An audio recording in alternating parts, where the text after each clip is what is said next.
இல்ல நான் விசிபிளா இருக்கேனா? நான் விசிபிளா இருக்கேனா? சரி, நான் பேசுறேன் கேக்குதான்னு பாக்குறீங்களா? Good morning.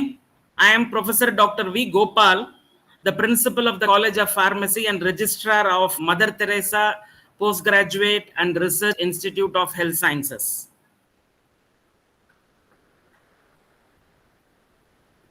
Sir, கேக்குதா sir? Okay sir, okay sir, okay sir. சரிங்க சார். சரிங்க சார், சரிங்க sir. Okay sir, okay sir. Thank you, thank you, thank you. அப்படியே வச்சுக்கோங்க.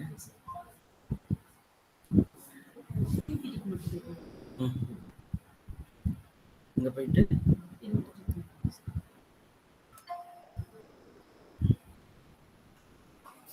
இது எங்க வைக்க? இங்க டேபிள்ல வச்சுக்கோங்க. இங்கே இருங்க. இங்கேயும் போயிட்டு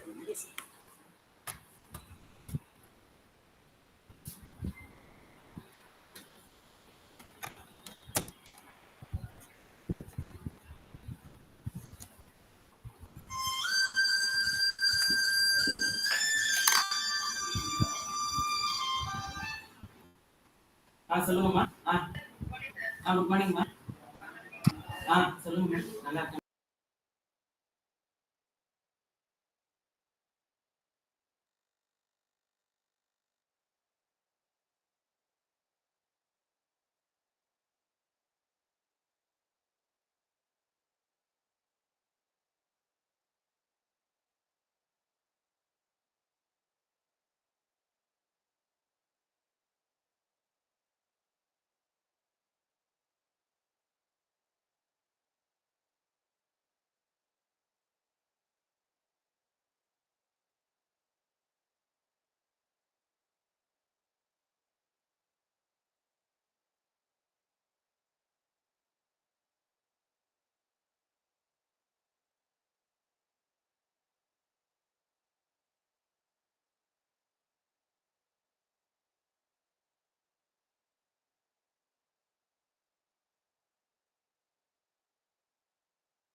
I want to finish this.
Happy morning to one and all.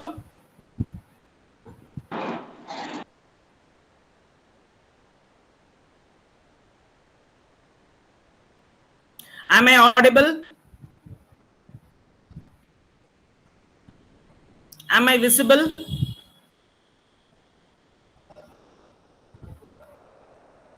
Is Yes, sir. Yes, sir. my PowerPoint visible to all the members?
ഈ തന്തക്കൊന്നും ഗൂഗിൾ മീറ്റ് ഒന്നും ശരിയാവില്ല.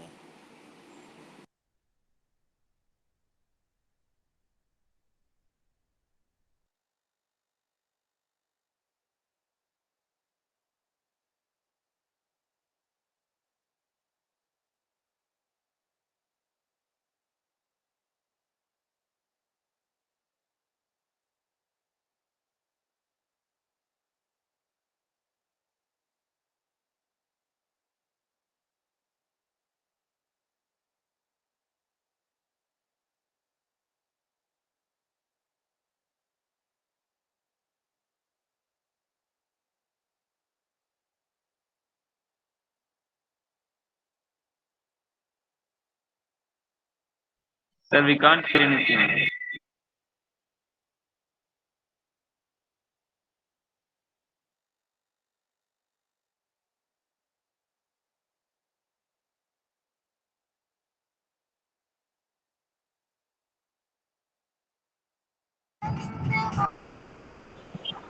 Sir, we can't hear anything, sir.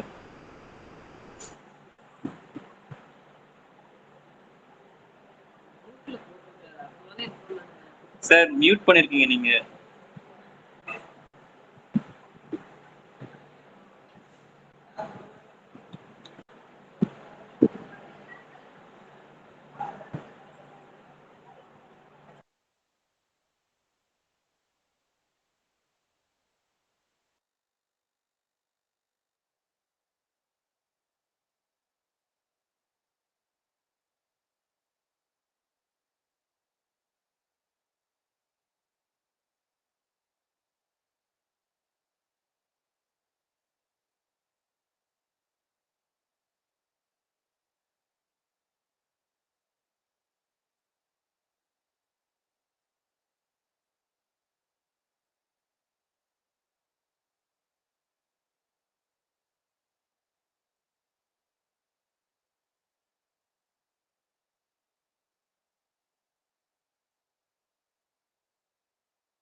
Okay, நான் visible மட்டும் பார்த்து சொல்றேன். Visible இப்போ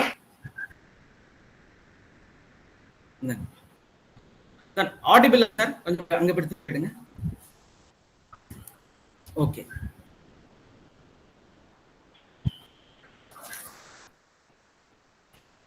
start பண்ண சொல்லுங்க sir.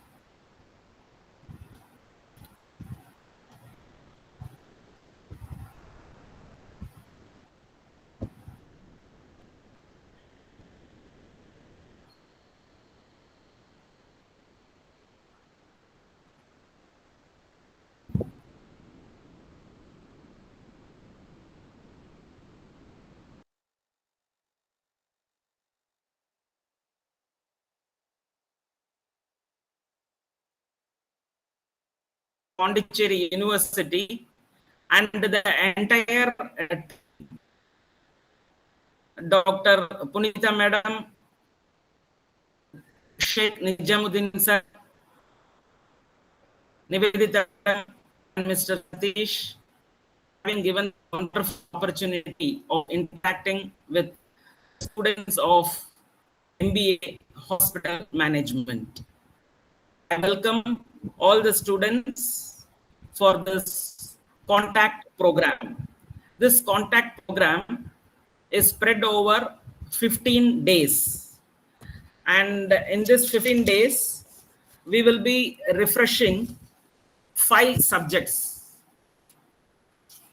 The subjects are healthcare environment and management, hospital architecture, planning and maintenance, healthcare laws, ethics and medical terminology, hospital operations management, and patient care management.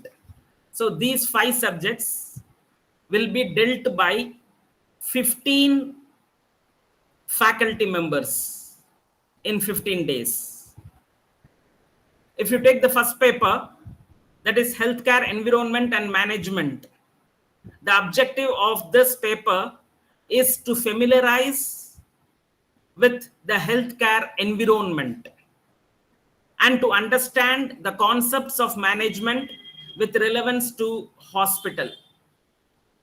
When you take hospital, hospital is not a business, it is service oriented. So in the service sector, management techniques are different. So to deal this subject, we are having eminent faculty members. The first unit, which is related to environment, will be held by Dr. Dwaraknath. Dr. Dwaraknath is an environmental scientist. He was the former director of Science and Technology, Government of Pondicherry, and he is an environmentalist. So he will be dealing about this first unit, which deals with the economic environment, competitive environment, natural environment, political, legal environment, social, cultural environment, international and technological environment. So this unit 1 will be dealt by Dwaraknath. The second unit is a conceptual approach to understanding the healthcare system. So this will be dealt by Dr. Ranganath, the Chief Operating Officer of Cluny Hospitals. He was previously the Deputy Director of ESI, and he will be dealing about the second unit.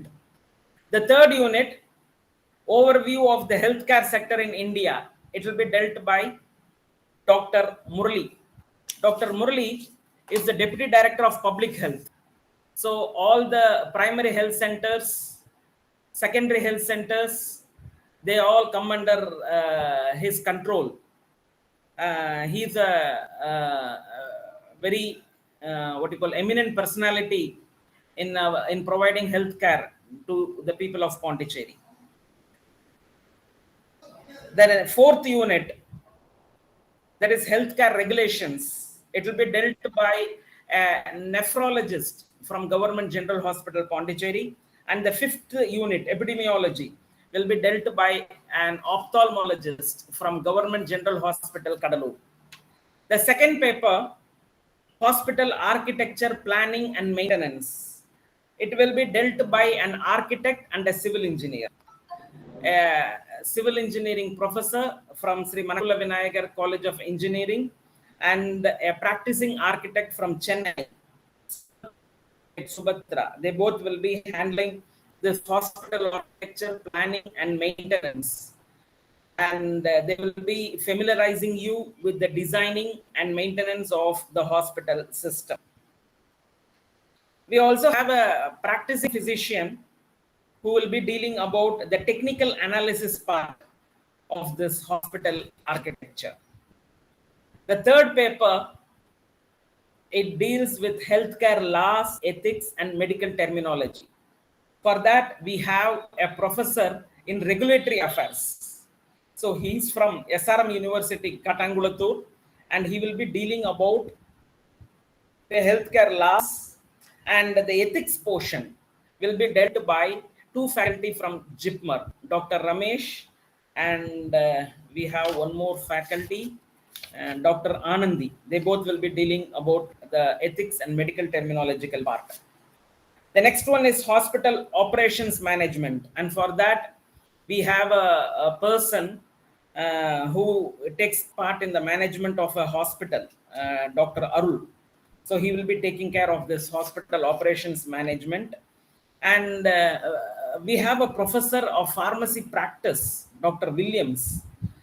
He will be taking care about this patient care management. So like this, we have identified 15 eminent people in the field who will be taking care of these subjects, and they will be giving you a beautiful overview about this third semester subjects. So my dear students, attendance is mandatory for all the 15 days. It is a contact program. I can understand that most of you would be in the health sector. You could be a doctor, you could be a nurse, you could be a medical lab technician. So you know about a hospital. And this is going to be a value addition. Usually, when you have an MBA degree in your arm, the community expects two things from you. Number one, you should be a troubleshooter. And number two, you should be a holistic thinker. Remember, when Abdul Kalam came to Pondicherry, he wanted to meet the students as he usually does whenever he goes to any place. So we had arranged some 30 students from government schools and some 30 students from private schools and some 20 college going students. So it was a group of 100 students, and Dr. APJ Abdul Kalam did not have the time to interact with the students. So he said, I will just ask a simple question. He took a log of wood and then he showed to the students, and then he said, I'm having a log of wood. I will drop it. What will happen? So all the students started giving different answers. It will fall down, it will break, it will create noise, it will create dust. So like that, they were giving answers. But one Kendra Vidyalaya student of 8th standard, he came forward and then he said, sir, if you are standing on the earth and if you drop a log of wood, it will fall down. If you are standing under the water, if you are inside the water, and if you have a log of wood, and then if you drop it, it will go up and float. If you are in space, and if you have a log of wood, and if you drop it, it will remain where it is. So this answer was much appreciated by Dr. APJ Abdul Kalam, and then he said, this is holistic thinking. So many times we are focused in our thinking. We should be holistic in our thinking. So this holistic thinking will help us to solve many problems, and this is what is expected from an MBA in hospital management. The next one is, whenever there is a trouble in a hospital, they will immediately call the manager. And as MBA hospital management person, you need to shoot the trouble and you need to solve the problem. So recently it was in papers that one automobile company, they wanted to launch an electric vehicle, and they had made it as a very secret R&D center. There was only one door to come out and go into that R&D center, automobile R&D center, and that car was manufactured inside the R&D center. And first time it is coming out of the R&D center, and they had called all the press people. So all the press people had assembled at the entrance of the R&D center, and the car is supposed to come out of the main door, and it is supposed to be exhibited to the general public. But then they noticed that the height of the car was half feet taller than the entrance, so the car was not able to come out. So they were all under panic, as the press people have already come, how to solve this problem. So there was one trainee, one management trainee, so he came out with a brilliant answer. He said, your car tires are fully filled with air, you deflate them, so the height will reduce, the car will come out, and then you can again give the necessary amount of air and inflate it. So this simple common sense idea given by a management trainee was much appreciated. So this is what is expected from MBA hospital management.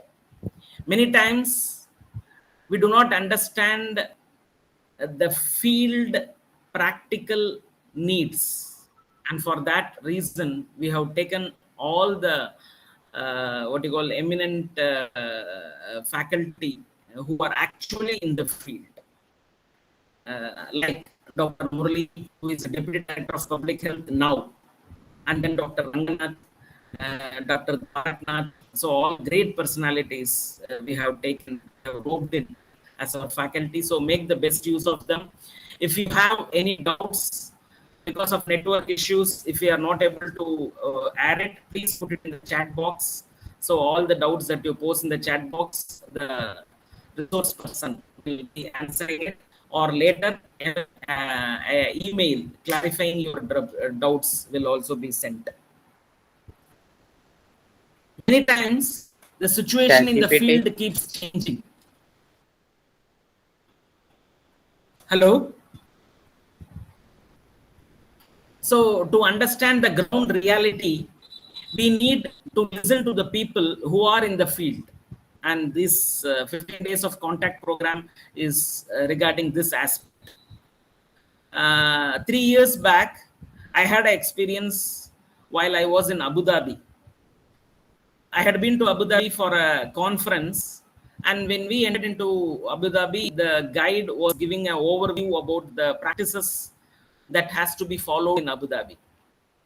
The next week, I had to go there for another lecture. So when the guide was giving an overview of what we should do in Abu Dhabi, I was not listening to it properly, and I was endorsed in answering some phone calls. After this session was over, we were taken into a reception area, and we were all seated in a table, and they were giving us a welcome drink. So there was a small glass in front of us, and they poured a welcome drink into it. And then I was just consuming that welcome drink, and then I placed the glass back on the table. So immediately the server came and poured some more welcome drink. So I didn't know what to do. I drank it and again placed it on the table. Immediately he started pouring some more. I said, no, it's sufficient. I don't want. But he didn't listen. He was continuously refilling my glass with the welcome drink.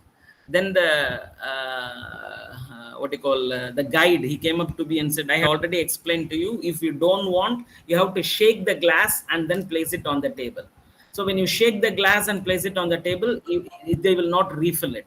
If you say there is a language barrier, he's not able to understand your language. So then I just shook my glass and placed it on the table, and the server did not refill it. So like this, when we are in the ground, when we are in the field, there could be a communication gap. So to overcome this communication gap, so we need to be in tune with the professionals who are working in the field, and will be the benefit that you will be getting from this contact program. My dear friends, I will just give you a brief evolution of a hospital. So, in ancient times, the ancient man, when he was walking in a forest, he tipped toed and then he fell down and he had a wound. So, out of impulse, he just plucked the leaf available from nearby plants and then he rubbed it on the wound. And after some time, he observed that it had a soothing effect.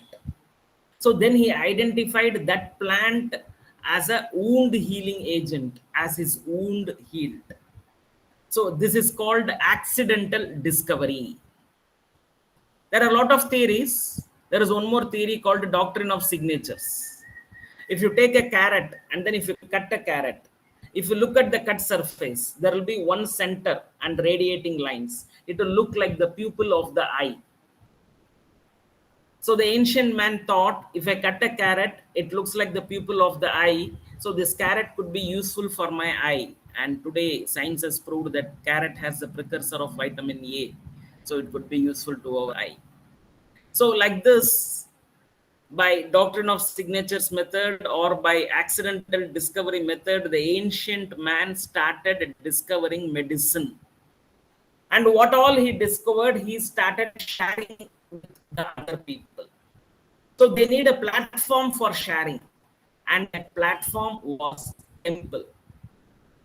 So people were regularly coming to the temple and here the experience of the people who suffered and who have come out of their sufferings shared. So that place was a religious place and it was a temple. So the drugs that were identified initially was used as a personal medicine. So after one generation, it was modified and made into a kitchen pharmacy. And the next generation, it was updated and it was made into a native medicine. And in the next generation, it was accepted into a system of medicine. So like that in India, we have two systems of medicine. One is Ayurveda, the entire North India, and another one is Siddha, only for Tamil Nadu. We also have other systems, like when we were under the Mughals, we got the Unani system. We have naturopathy, we have yoga, we have an international system called homeopathy. So all this put together are called as the Indian systems of medicine. So once these systems of medicine started developing, the patient was given advice by an experienced person. He was called as Vaidya, and the patient was taken care by the family members in the home. Later, when there was an infectious disease, the patient went into a self-care mode. And the self-care mode was extrapolated as an isolation ward. And people who are orphans, people who are very poor, they were treated in the temple or in the religious area. And slowly, the religious place was converted into a zone for providing treatment. So you can call it the first clinic. And then it was updated into a hospital. So this hospital provided the healthcare needs of the poor person. The rest were taken care by the family members. And this part was practiced with the royals, that is the king and his family. So it was an experimentation period. Yuan Swang, a Chinese traveler, has mentioned that there are centers for providing treatment throughout India, called Vidyashala. And at that time, this treatment that was provided was given for free. So when medicine is given for free, there was no adulteration, there was no substitution, and therefore the quality control parameters were not there. And slowly, it got evolved, and the rich people, that is the businessman, when they were not taken care by the family, and when they were not willing to go to the place for free medical service, they started hiring paid service. So that was the birth of the modern day hospital, corporate hospitals. So like this, there has been an evaluation of this hospital as a system.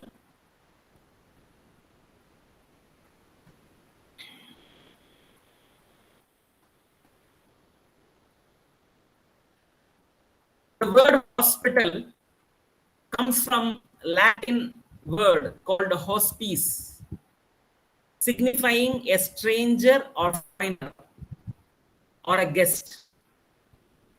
There is another noun from this that is called as hospitium, which comes from the word hospitality, that has a relation for guest, shelter, hospitality, friendliness, hospitable reception, and all. So from these two words, we get this word called hospital. What is a hospital? A hospital is a healthcare facility that provides specialized medical and nursing care as well as medical supplies to patients.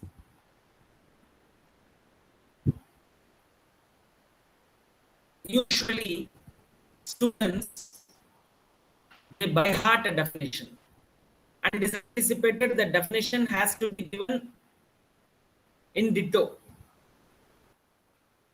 World Health Organization has formed two expert committees to define a hospital.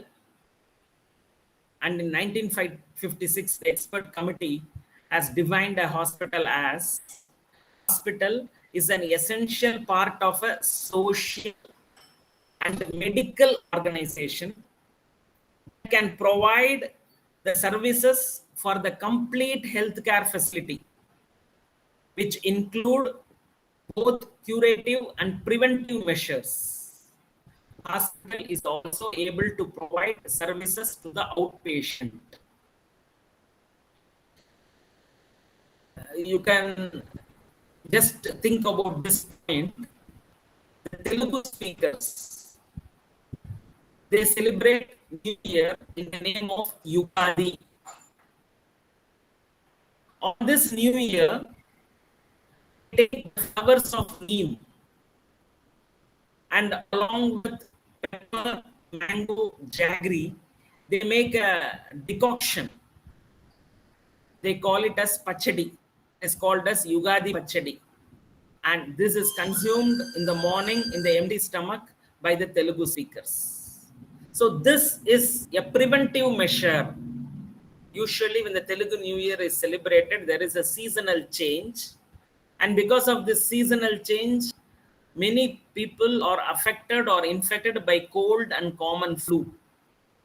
And so to prevent this, as a prophylaxis, this practice of consuming neem flowers, and it is in this season that neem tree flowers, and the flowers of neem have been proved to be a immunity booster.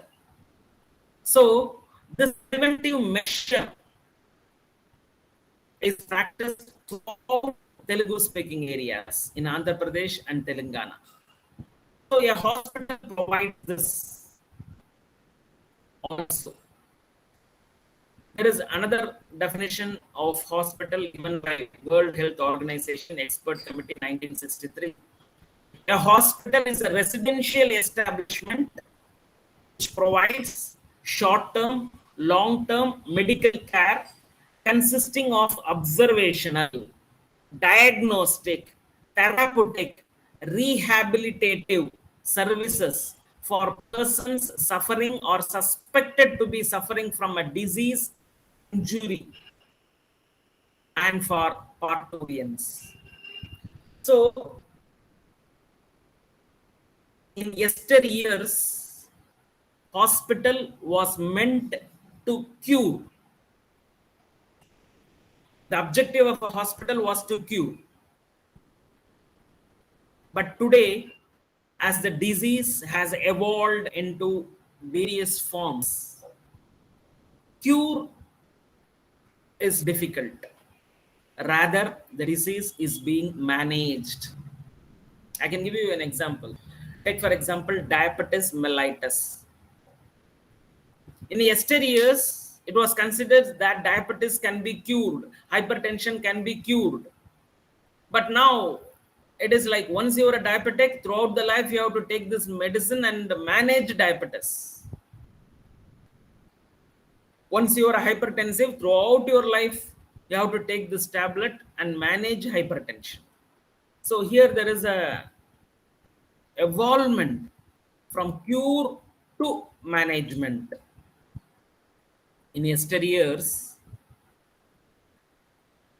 a hospital had two portions. One is a general hospital where people come with illness and they expect wellness from the hospital. Another one is trauma, when there is an accident. So when there is a golden hour, when first aid has to be done, they approach the hospital. So like this, slowly the general hospital got modified into specialized hospitals, trauma centers, rehabilitation hospitals, children's hospitals, geriatric hospitals, psychiatric hospitals, and the like. So, what is an objective? So, based on the objective, you can classify hospitals into general hospitals, special hospitals, teaching hospital, and research hospital. Again, based on administration, you can classify hospitals into government hospital, private hospital, semi-government hospital, voluntary agency hospitals. So like that you can classify. So like this, we will be dealing deep into this classification. Classification is of 8 types. So based on the stay, if you are staying for a very short period, short stay hospital. A chronic case, you are staying for a long period, so it is a long stay hospital. You may be having a small clinic, you will be catering to 1 or 2 patients. Or if you are capable of catering to 50 to 100 beds, small hospital, 100 to 300 beds, medium hospital, more than 300 beds, large hospital. So basis on the bed capacity also, hospitals can be classified. And again, the type of care that you provide, whether you're going to provide a primary care, secondary care, tertiary care, accordingly, this care will change. And today, if you take Pondicherry, we have 9 hospitals, and almost all the 9 hospitals are teaching hospitals. So you can classify them even into teaching hospitals and non-teaching hospitals. As I said initially, in India, we had only 2 types of hospitals, the Ayurvedic hospital and then the hospital. Then, during the period of Mughals, they established Unani hospitals. During the period of British, they established allopathic hospitals. And then as this system did not have any side effects, the homeopathic hospitals slowly started their roots in India. So based on the system of medicine, you can again classify hospitals. Again, the region, whether it is rural, urban, district, state. So like that also, you can classify a hospital. So as I'm able to see, most of you belong to the healthcare team. So we all know what is the function of a hospital. So the basic function of a hospital is to provide patient care, is to diagnose, is to cure, is to treat, is to manage, is to educate, is to conduct research, and to promote health. So these are all the functions of hospital. I'm just giving you an overview. We will be going deep into it in the respective subjects and units. Here, in the third semester, you will also be dealing about the funding of hospitals. So in those days, all the hospitals were giving their services for free. It was from public funding. It was either by a religious institution or by the royal family, the king. It was not for profit. It was a service oriented. But slowly the health insurance companies started coming in. Slowly various private public partnerships started coming in. And slowly corporate hospitals started coming in. And now the scenario has slowly changed. So we'll be dealing about all that in detail. In India, in the cities, you can observe that there will be a blue background and a capital H written in white font, bold font. So that is a symbol that is used to represent hospital. So this was initially started in the America, where they had a white capital letter H on a blue background. And this symbol is used only during peacetime. When there is a conflict, like you can see in Russia and other places, when there is a conflict, so then these hospitals are manned by Red Cross, Red Crescent, Red Crystal, and as per Geneva Convention, they have the Red Cross emblem. So there will be a Red Cross. So actually Red Cross has nothing to do with Christianity or the cross. So it is 5 squares put together.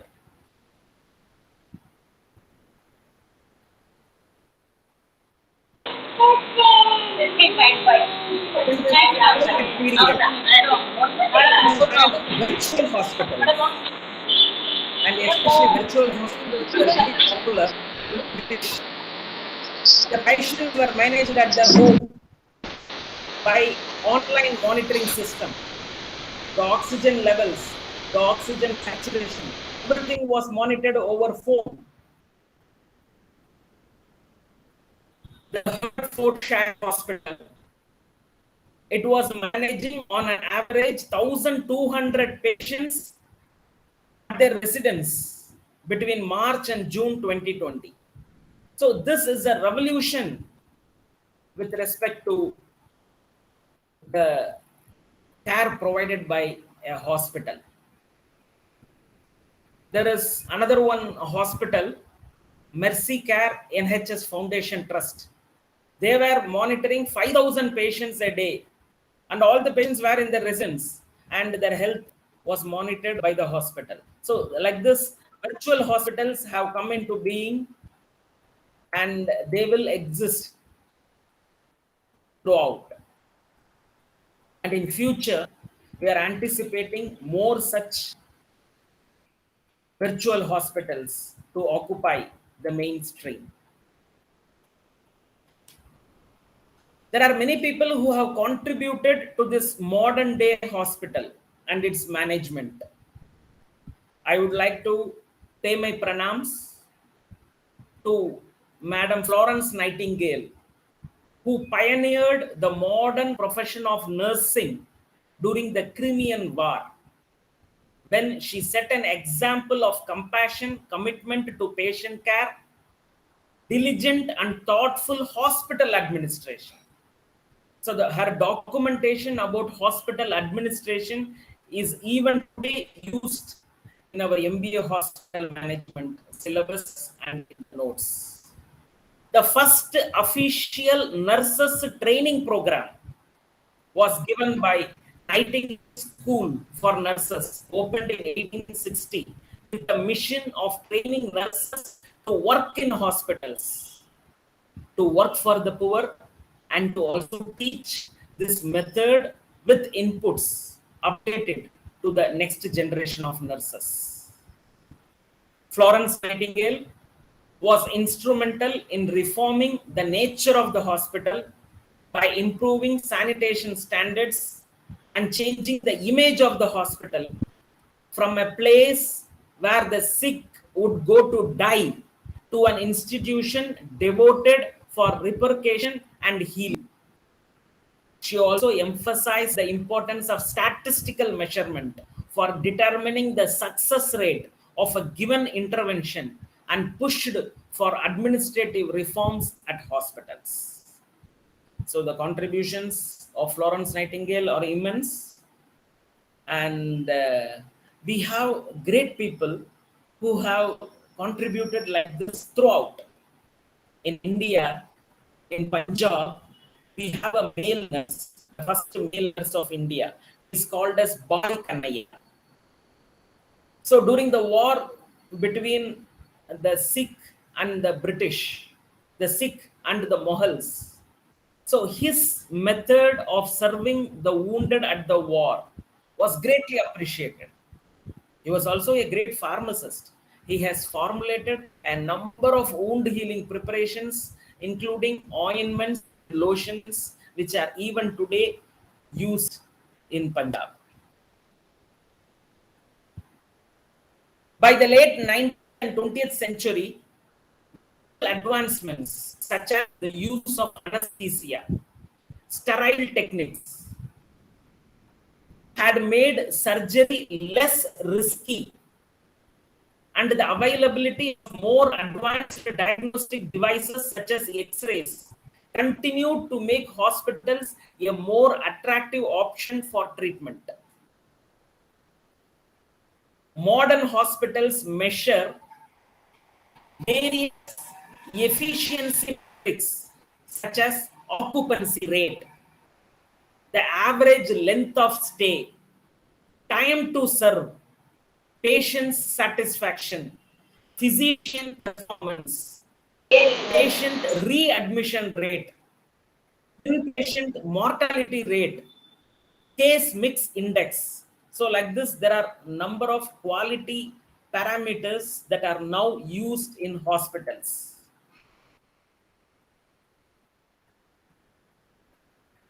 The quality of healthcare is increasingly becoming an issue around the world, and hospitals now are paying a serious attention to this matter.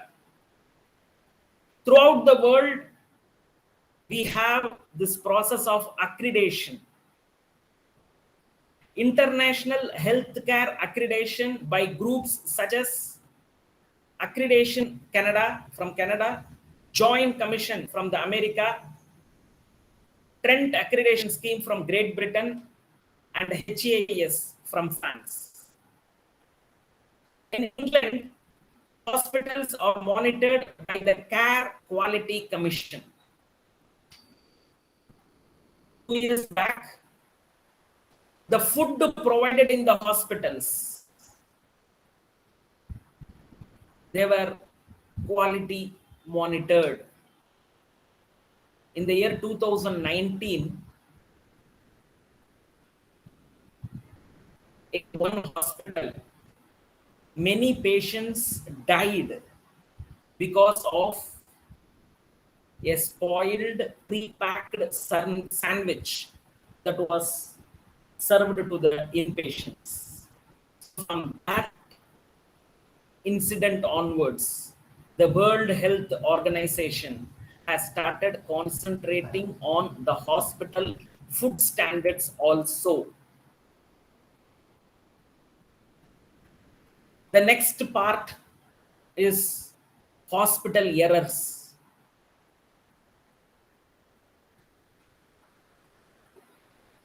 7% of the hospitalized patients in developed countries and 10% of the inpatients in developing countries acquire at least one healthcare associated infection. It is called as nosocomial infection. So now this is the latest trend of mitigating this nosocomial infection. In yesteryears, hospital, the architecture that was typically meant for providing health care to the needy, to the patients. But today, hospitals have come out with the aim of maintaining health or with the aim of improving good health. So many IT professionals, after undergoing a thorough medical examination and after being declared as healthy, to overcome their stress, they get themselves associated with such hospitals and maintain health and improve their health. So such hospitals are also being or getting popular in this current era. So the role of a hospital has changed. It has shifted from curative to preventive, from inpatient care to outpatient care to home care, from treating acute and chronic illness to maintaining wellness.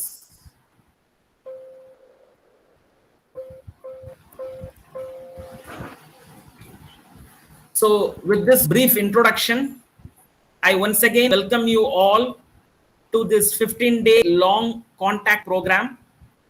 Our next resource person, Professor Dr. Ranganath, has come into our classroom. So he will be handling the session for the next 2 hours today and tomorrow from morning 10 till afternoon 1 for 3 hours. He will be handling the session. He has a vast experience in providing healthcare to the people of Pondicherry. So he will be giving an overview about a conceptual approach to understanding the healthcare systems.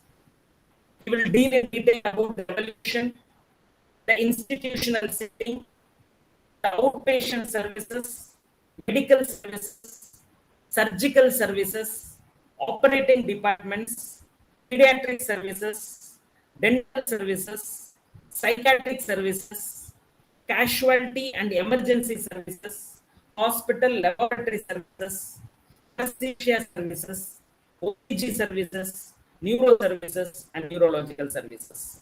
So this is unit 2 in your paper 11, healthcare environment and management. If you go through your yesteryear's question papers, this unit has received the attention of the question paper setters. So I request you to pay your utmost attention to this unit 2, which will be covered in 5 hours by Dr. Ranganath. 2 hours today from 11 to 1 and 3 hours tomorrow from 10 to 1. I wish you all a very happy, fruitful, and memorable learning experience ahead. Thank you. Stay connected. I am handing over this session to Dr. Ranganath sir. On behalf of Directorate of Distance Education, on behalf of the Directorate of Distance Education, who happens to be a very good friend of Dr. Ranganath, Dr. Arvind Gupta sir, and on my own behalf, I extend a warm welcome to Dr. Ranganath sir. Welcome, sir. Thank you very much, sir. Dr. Ranganath sir is an inspiration for all of us in maintaining punctuality. Class is at 11, but sir was here at 10:45, so that shows his punctuality. And this is the first aspect that all of us should learn being healthcare providers. So I once again thank Dr. Ranganath sir for his commitment, and I welcome him to the class. Sir, the class is yours. Stop sharing.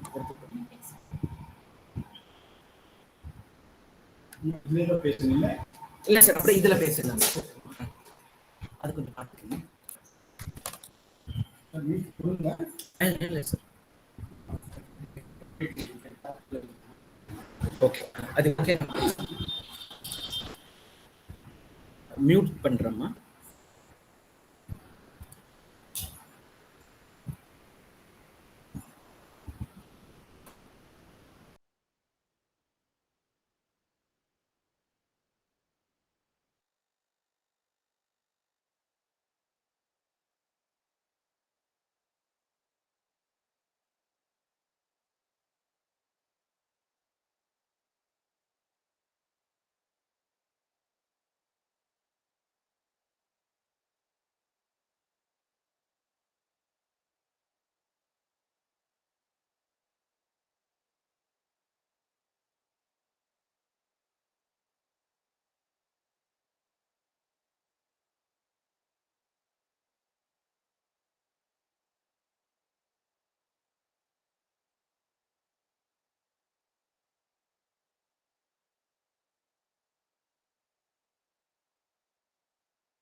చేయడమే sir. Lead press వెళ్ళినా అంతే sir. Now you are audible sir. మీరు మాట్లాడేది వాళ్ళందరికీ వింటుంది sir. Okay I can start on. అయిపోయింది sir. Thank you. Water sir. Yeah, thank you. Nice.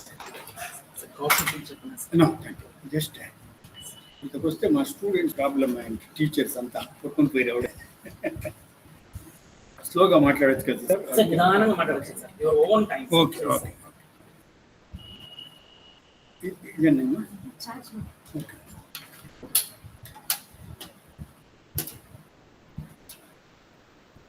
2 hours battery ఉంటుంది sir. Charge చేసి వేసేస్తాం సార్. ఓకే చార్జ్ అనే ఉంటుంది. ఏమీ లేదు సార్, మీరు మాట్లాడచ్చు సార్. 2 hours అయినా కదే నిలిచిపోతుందా లేదు? 2 hours మన థ్యాంక్స్ చెప్పి ఆపడం వల్ల 1 hour lunch break. Second doctor Revathi will take up. నాది సెషన్ 1 o'clock అయిపోతుంది. 1 o'clock అయిపోతుంది. Till 1 o'clock I have to be. Yes. Okay, thank you. Thank you sir. அம்மா ஸ்டார்ட் பண்ணிடலாங்கம்மா. ரெடியா இருக்காங்களா? ఎல்லாம் రెడీ అయిపోయింది సార్. సార్ మీరు ఇక్కడ చూసుకోండి సార్. ఇక అందరూ ఉన్నారు సార్, మీరు ఉన్నారు సార్. అంటే మాట్లాడాలి సార్. ఇది మట్టుకు చూసుకోండి సార్. ఇదేమో camera is on, your speaker is on. Okay okay. 1 minute இருக்குதுమ్మా.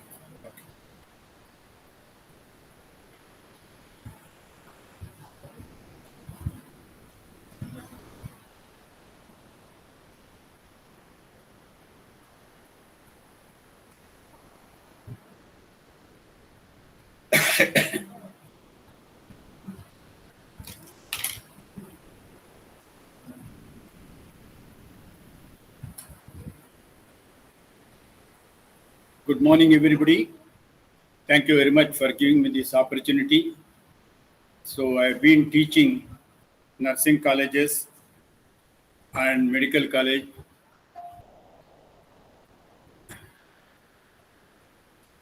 அம்மா அவருக்கு கூப்பிடுங்க. அந்த அவருக்கு கூப்பிடுங்க. வேற ஒரு பொண்ணு இருந்தது பிஹெச் நேம்.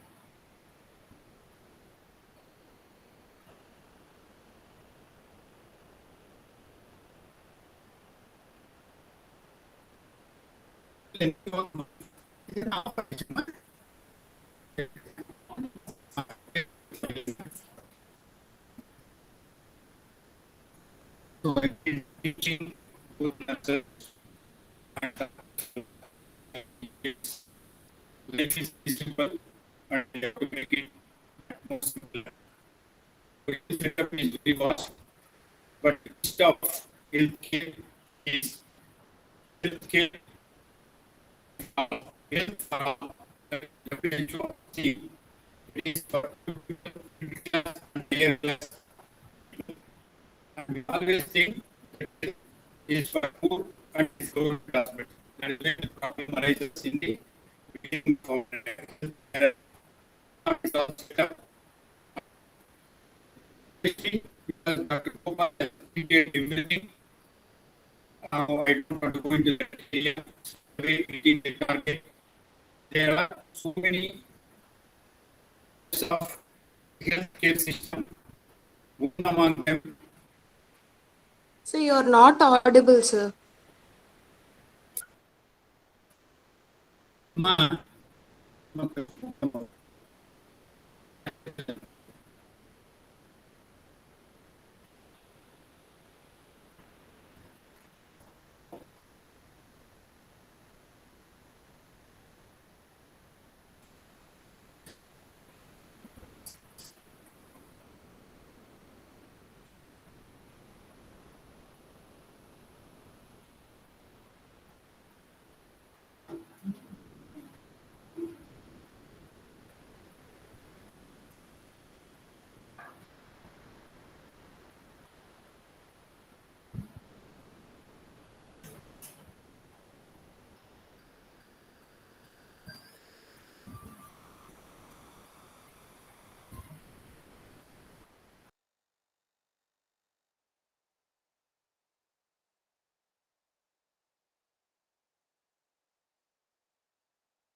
கொஞ்சம் engineering இங்கே இருக்குமா? ஓகே. ஓகேமா சார் உங்க டெஸ்ட் ஒரு ரெண்டு word மாட்டாடேன். Okay. Am I audible to you? Hello? Yes, sir. Yes, sir. Yes, ma'am. Yes, sir. Thank you, thank you, thank you. So the theme of WHO is health for all. This is the word we have to be very careful and should be analyzed properly, because all is very important. Everybody thinks that health has to be catered by the government.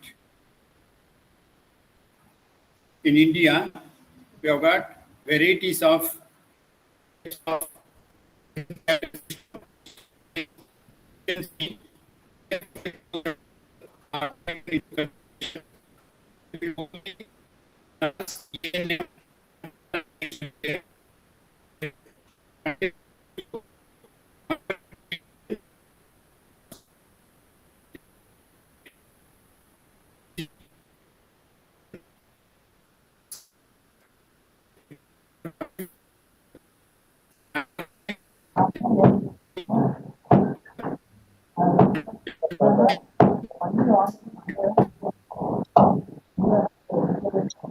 So you're not audible again. Your audio clarity is very poor, sir.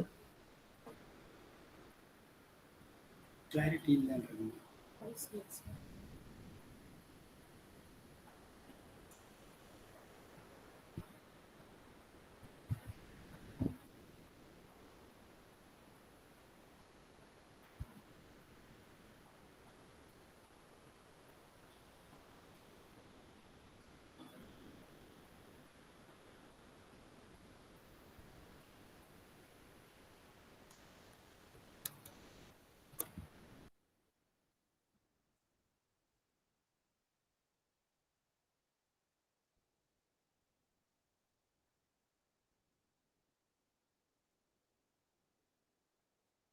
Not audible, sir.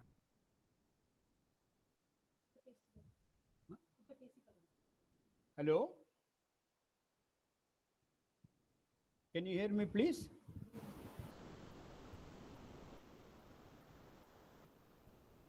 Hello?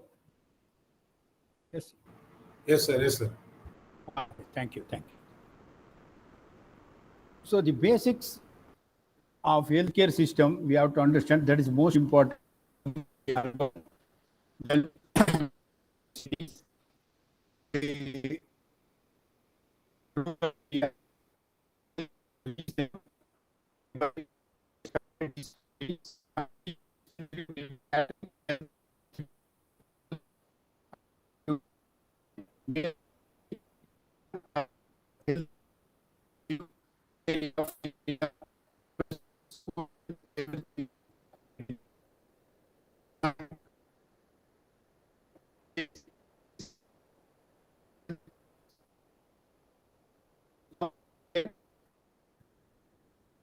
Then not clear.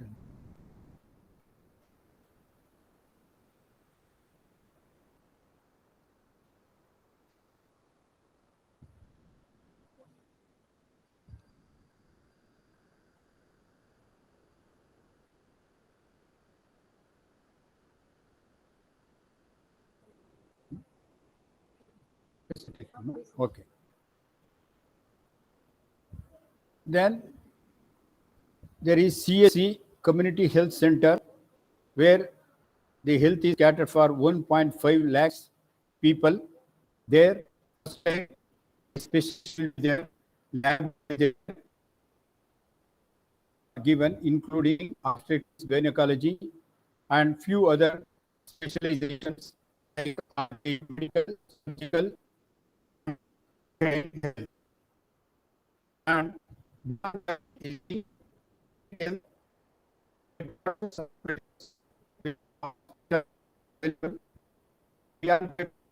So your audio is breaking, sir. India.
Hello, can you hear me? Hello? Yes, please.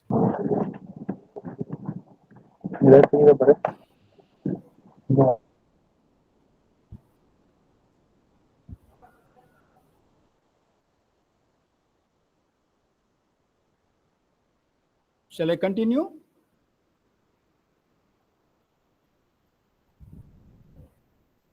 Yes, Lama.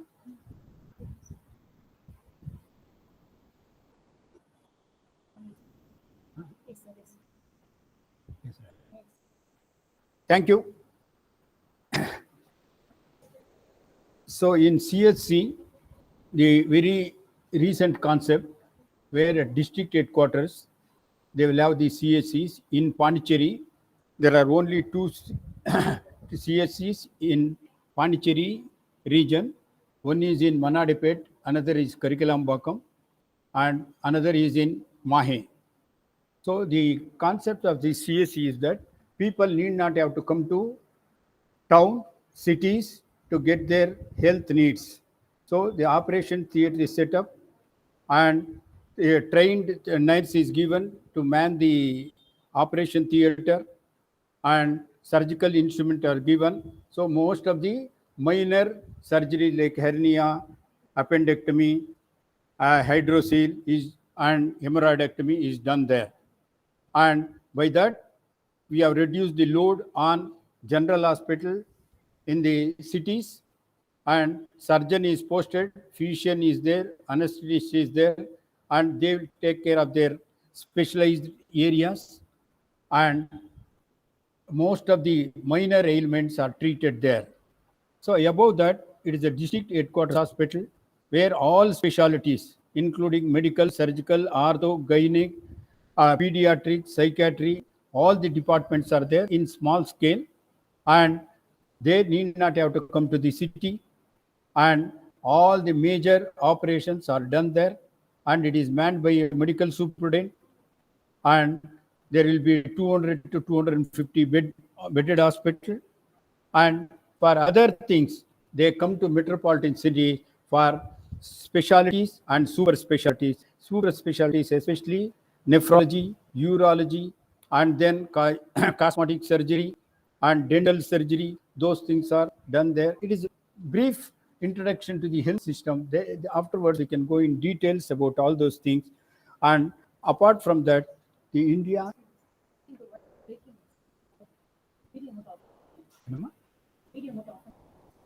oh, வேண்டாமாம்மா? Oh, okay.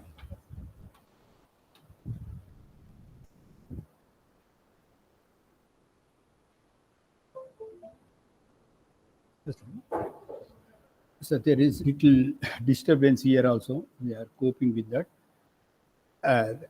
So apart from that, so recently they are updated as All India Institute of Medical Sciences, which is for research as well as for teaching. And there, all the inputs from all the health statistics, they put together, they evolve their own method of improving the health standards. And there are very few, but India is aiming to get more AIMS hospitals in many states and many districts. Thereby, every step has got planning, medical planning. They plan it according to the needs of that. That needs comes from the various statistics we get from, say, for example, IMR, MMR, life expectancy, male-female ratio. They are statistics put together and they plan where the necessity arises. They will just open up these big institutions. And apart from government sector, there is one handicap in the government sector is that usually the OPD will be open only for 6 hours, 8 to 2. And there will not be outpatient service for the public. Then where the public has to turn to. So again, they wanted to strengthen the private sectors where there will be dispensary, again, private dispensaries, nursing homes, and corporate hospitals. So in government setup, apart from OPD, there will be casualty. It is for 24 hours. Only thing, as a student, you should understand the functionality of the casualty. The casualty is to cater for emergencies. Apart from that, what many people, including medical people, do not know is that it has to cater for medico-legal cases regarding poisonings, road traffic accidents, hanging, drowning, and this has to be registered in police, and the procedures will be taken up by them. And recording is very important in the casualty. They have to record the injuries, and in case of death, it has to be submitted to the postmortem. After postmortem, they have to give the death certificate. These are all important things which normal functionality, they think the public should not know. They think that student need not have to know that till they get professional certificate. It is not that. Casualty is the most important department in any general hospitals where lot of road accident has come. So we have to identify the patient by identification marks, and we have to record all the injuries. We have to state whether injuries has happened because of the fall. Is the fall accidental or homicidal or suicidal? We have to classify that. Then we have to submit the certificate to the police. Police will take up that in the court. Again, the same doctor who document all the injuries has to attend the court and give evidence there. So it is called evidence-based medicine. It is bit away from normal health care. Evidence-based thing is that even after recording all the injuries, they have to rule out many things by subjecting them for many tests, and all the test records should be submitted to the court, and ultimately the court will give the verdict whether it is a suicide, homicide, or accidental. Three types of that. In case of death from casualty, it goes to mortuary.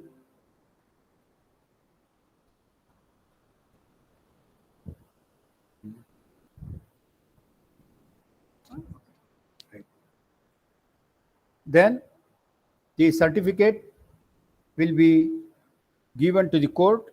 Court will have their own argument, but both defending lawyer and the government pleader, judgment will be given. According to that, the judgment will be handed over to the victim family, and the casualty and mortuary certificates are very important to claim for insurance, which is very much missing in our medical field. People do not understand, including doctors, that the responsibility of giving a correct certificate makes a lot of difference in patient's life. They may not be able to get the insurance properly unless you read the document. It is the documentation. Medical documentation is one thing you should understand very clearly. When you go to the hospital or victim comes to you, this is the only way you can help. Unless the recording is good, certificate is good, they will not get the insurance, and even after death, the whole family will suffer. So the casualty is the window of the general hospital government setup, because that is only where the casualty issues medico-legal certificate.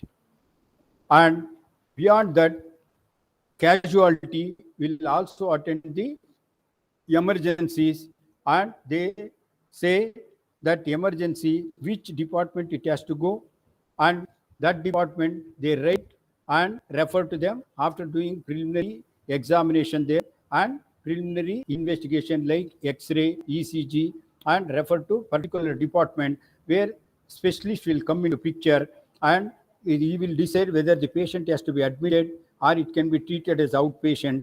In case of inpatient, again after discharge, certificate should be given to patient for claiming their insurance or for any other purposes. Because this is the conflict coming out. Why I am taking this on long discussion is that problem with medical as well as with the public is that Both of them do not know their responsibility.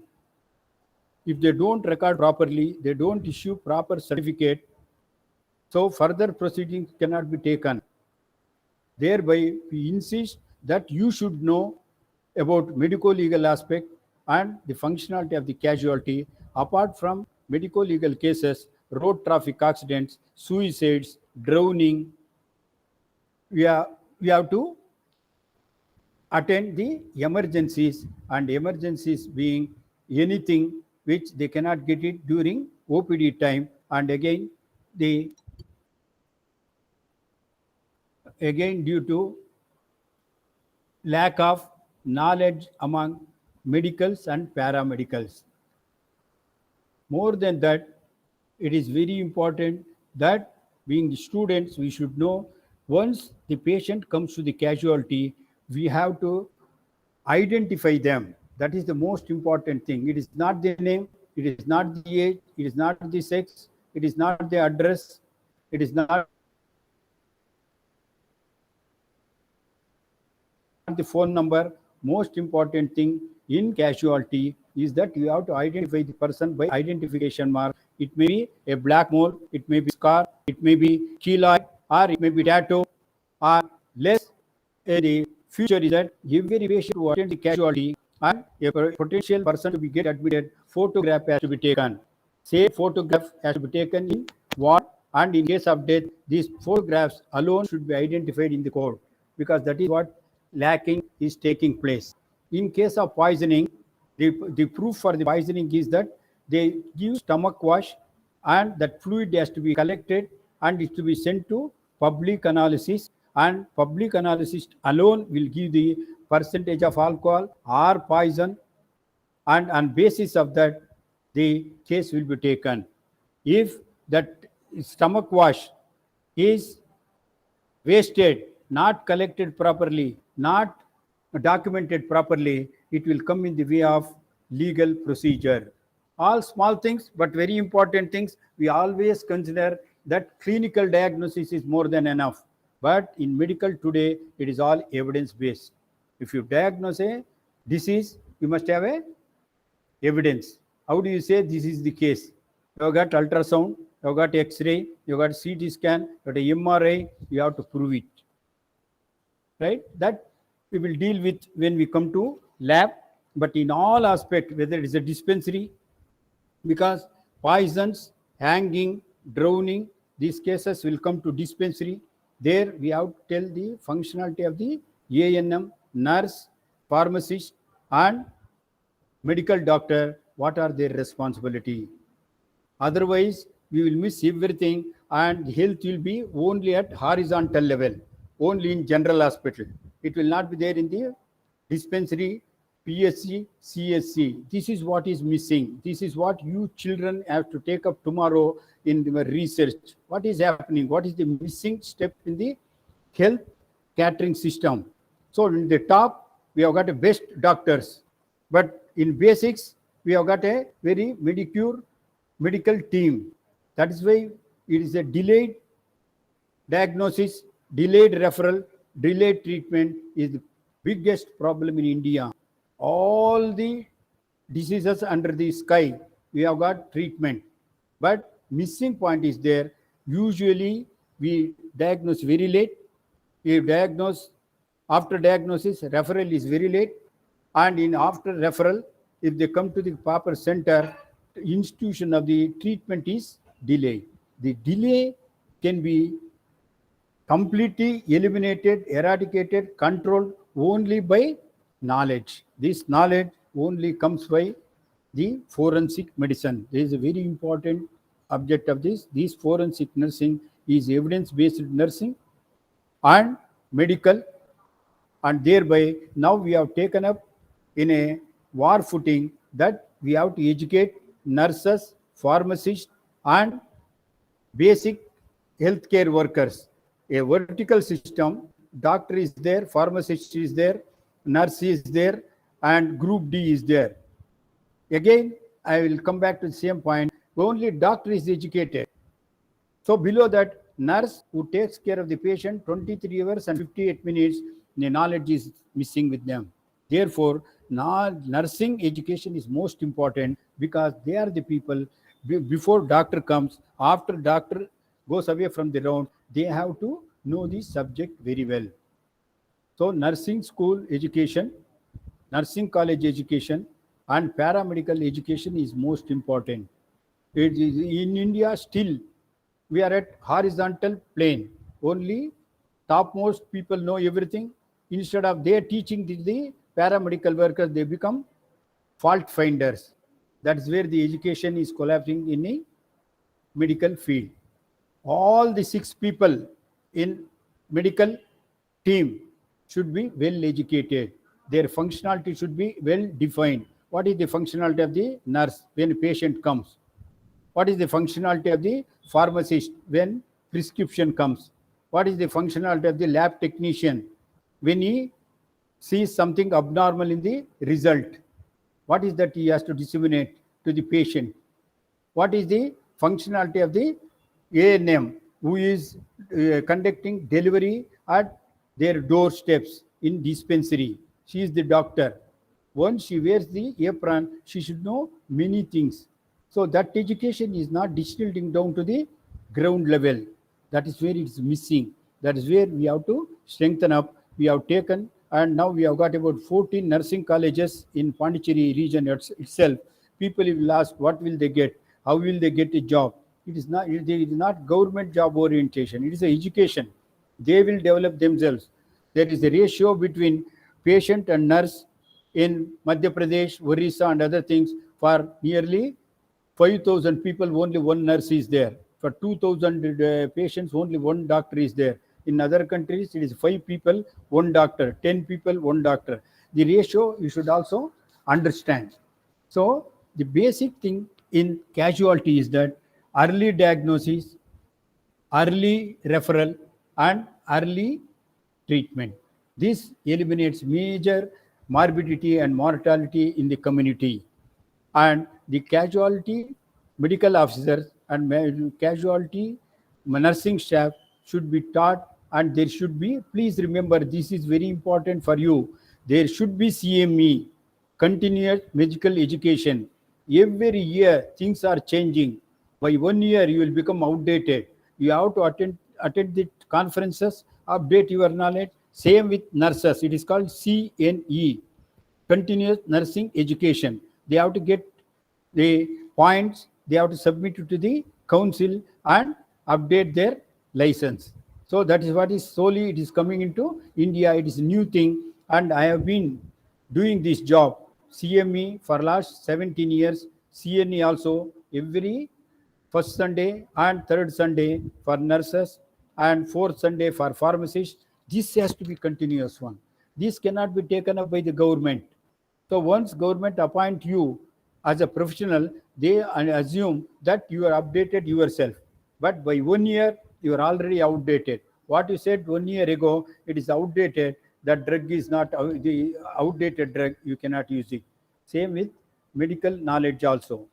Now, the concept is that you have to update your knowledge through CME, CNE, then continuous pharmacy education.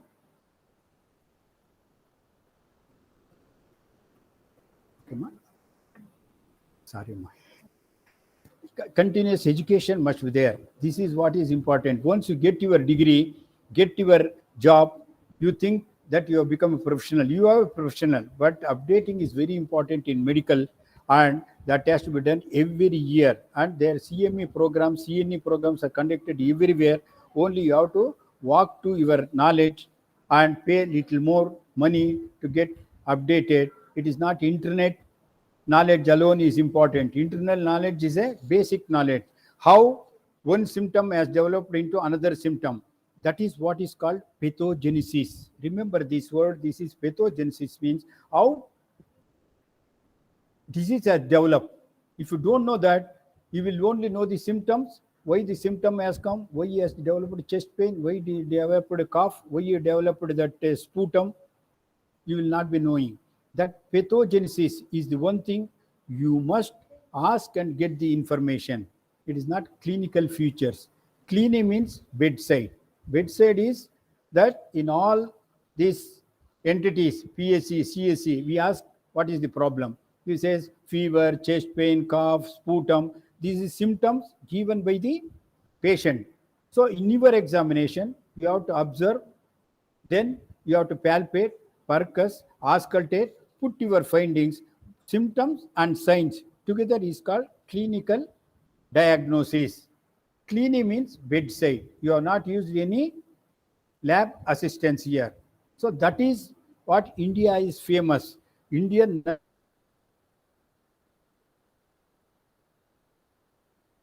nurses are famous as clinical nurses.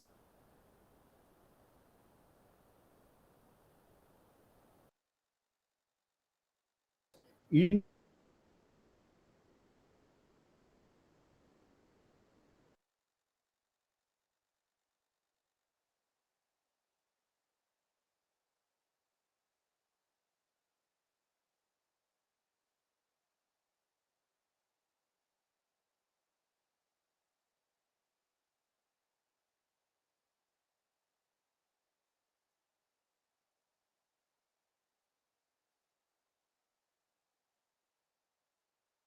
doctors are using X-ray, they say your in the illness is there, fever is there, chest pain is there. You group this and make this. This is what very important for you also. Don't waste disease. Your diagnosis that is needed.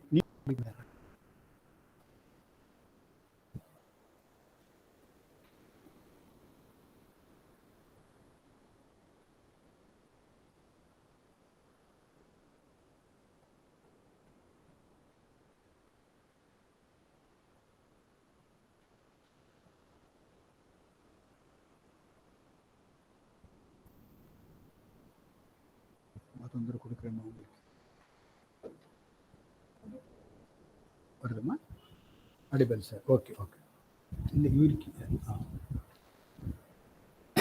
So again, I am telling you, in medical, it is basics are very important. Basics again is physiology, pathology, pharmacology.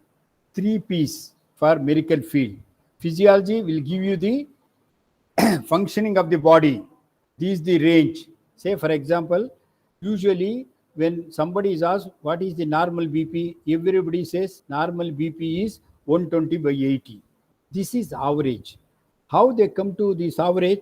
They have taken blood pressure 3 times a day, 3 consecutive days in laying down position, sitting position, standing position, after walk, after exercise, during deep sleep, in upper limbs and lower limb. They put all the figures together, divided by continents and countries, and they have come to conclusion it is 120/80 is normal, it is average, but range is anywhere, upper limit is 90 to 140, anywhere is normal. You cannot say it is abnormal. Below it is 60 to 90. So 90 to 140 systolic and 60 to 90 anywhere is normal. You should not say abnormal. Anything above these figures is called hyper. Anything below this figure is called hypotension. Hypotension are together is called pathology. 90 to 140, 60 to 90 is called physiology. Then what is pharmacology? Convert hypertension into normal tension by drugs, by physiotherapy, by exercise, by yoga, by meditation, whatever means. Then hypotension back to normal tension by giving some IV fluids or some drugs. These 3 P's are very important for both medical, paramedical, non-medical people. So for everything, you must know the range. That is what is the aim of the PSC, whether the person is in that range. Blood pressure 90 to 140, 60 to 90. Pulse is 60 to 100, anywhere is normal. Respiration 12 to 20, anywhere is normal. And blood sugar also same. So that range is very important. That is what is missing. That is why the confusion arises when patient is having 130/85. They think it is hypertension. It is not so. This is what the updating of the same paramedical worker standard unless they don't. Otherwise, they will be referring when patient is having blood sugar 135. It is random. It can be up to 160, 180. It is still normal. This is what is important, that vertical system, everybody should be educated and basics should be taught. It is the hemoglobin is that when we come to lab, we will be detailing about that. And regarding private sector, which is very important for India, they are the people who have taken more than 75% of burden of the patient. Remember this. This is very important.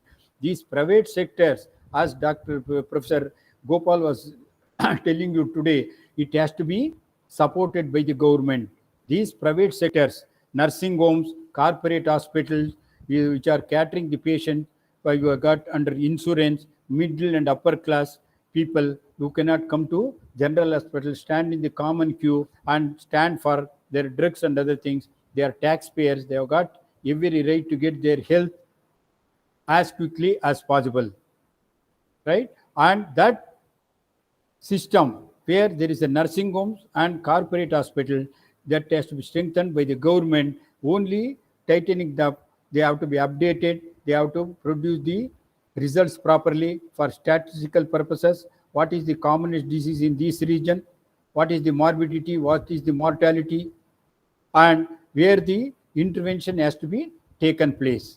So in health, the horse and donkey are not the same. Please remember, we give lot of weightage for the emergencies.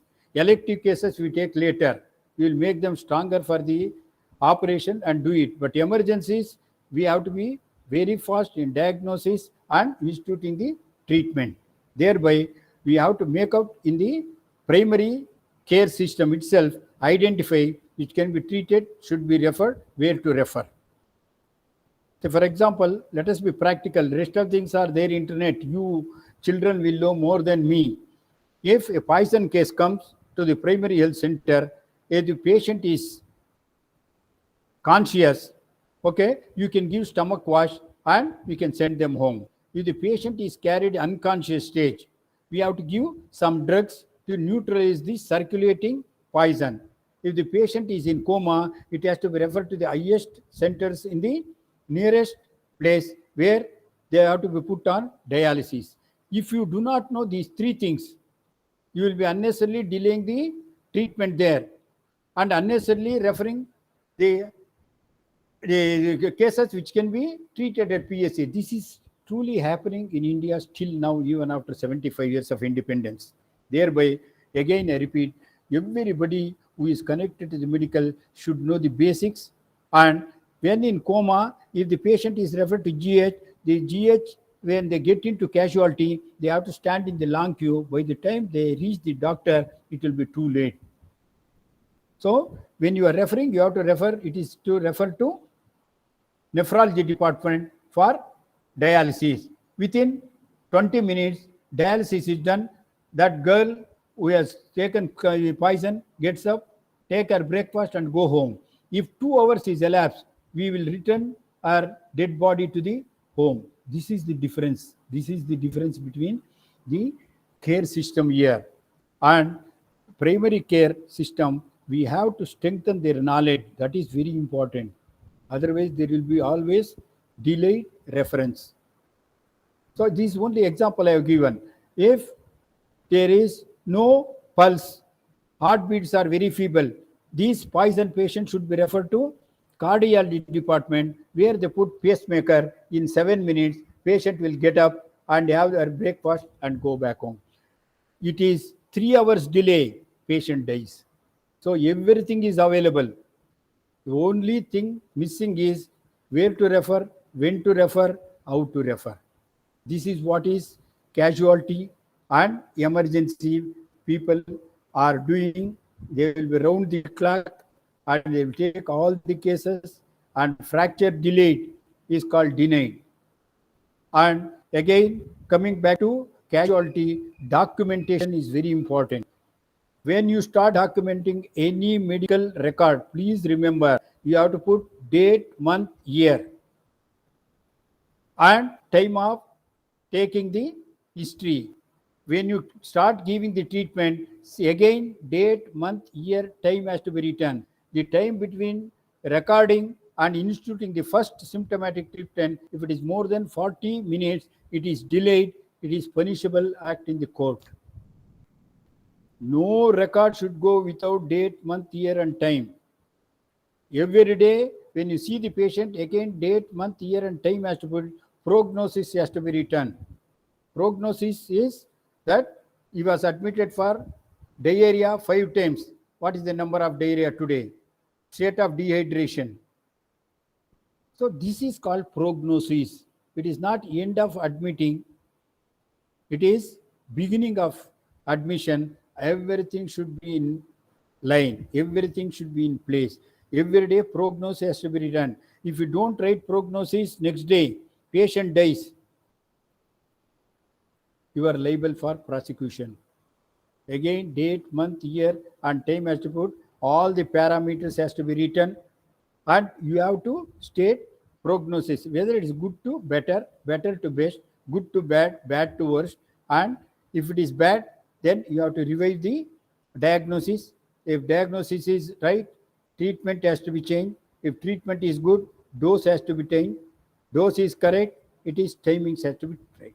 Whether it has to be given 4 times a day, 3 times a day, 2 times a day, 1. Whether it has to be given subcutaneous, intramedical, or intravenous. So route has to be changed. These are all special things you should know. It is not that you know the basics and passing the examination. This is where you are going to be masters in monitoring when you join up the corporate hospital, and all small things are bigger things in medical. First, identification, rate the condition of the patient, temperature must be there, pulse must be there, blood pressure must be there, respiration must be there, and then urine output must be there. Pupil, what is the condition of the pupil? Especially when you come to the higher side of these specializations like sports medicine. Sports medicine, whenever there is injury, a flight of the ball is missed, cricketer has got injury over the ear. First, you have to see the eye. By looking at the eye, you made 100% diagnosis. Pupil is constricted, it is head injury, bleeding is taking place. This within fraction you have to make. You are there on the sports arena, no doctor will be allowed. But you cannot be taken for granted, giving him water, giving him some refreshment and all. A person, sports person who has injured, vomited once, he has got head injury. He has got headache, he has got severe head injury. He has got blurring vision, he has got severe head injury. Right? All small things. But important things, always we think education is horizontal. We have to give them just main road. It is not the main road. It is if the main road is blocked, you should know how to take the other roads and reach the destination. This casualty and emergency, I am talking being a doctor, because other things you already know, Dr. Professor Gopal has already detailed you about. And identification, again I repeat, is very important. Whether you are on sports ground, whether on roadside accident has happened, you have touched the victim, you must be able to give them full document, date, time, month, and spot of the accident, whether he has fallen, he has come under the vehicle has ran over him, accidentally it has fallen, and police will ask all the information in FIR. So that is why people are running away from the accident, because they think they will running into trouble. It is not that. Basics you must know. This is the basics, is that first aid. Every medical person must know the first aid. That is what Red Cross Society will teach all the people, especially we have taken into war footing, training the fishermen and people who are working on the water and in disaster like tsunami and other things, where mass casualties come, you must know how to categorize them. This has to be sent first to the hospital. So this has to be given first aid here. And this is dead. There is no point in giving any treatment. So segregation of these categories is also comes into picture, and you should be well equipped. Once you are trained here, so the public expectation from you is near your house, near casualty, near accident regions.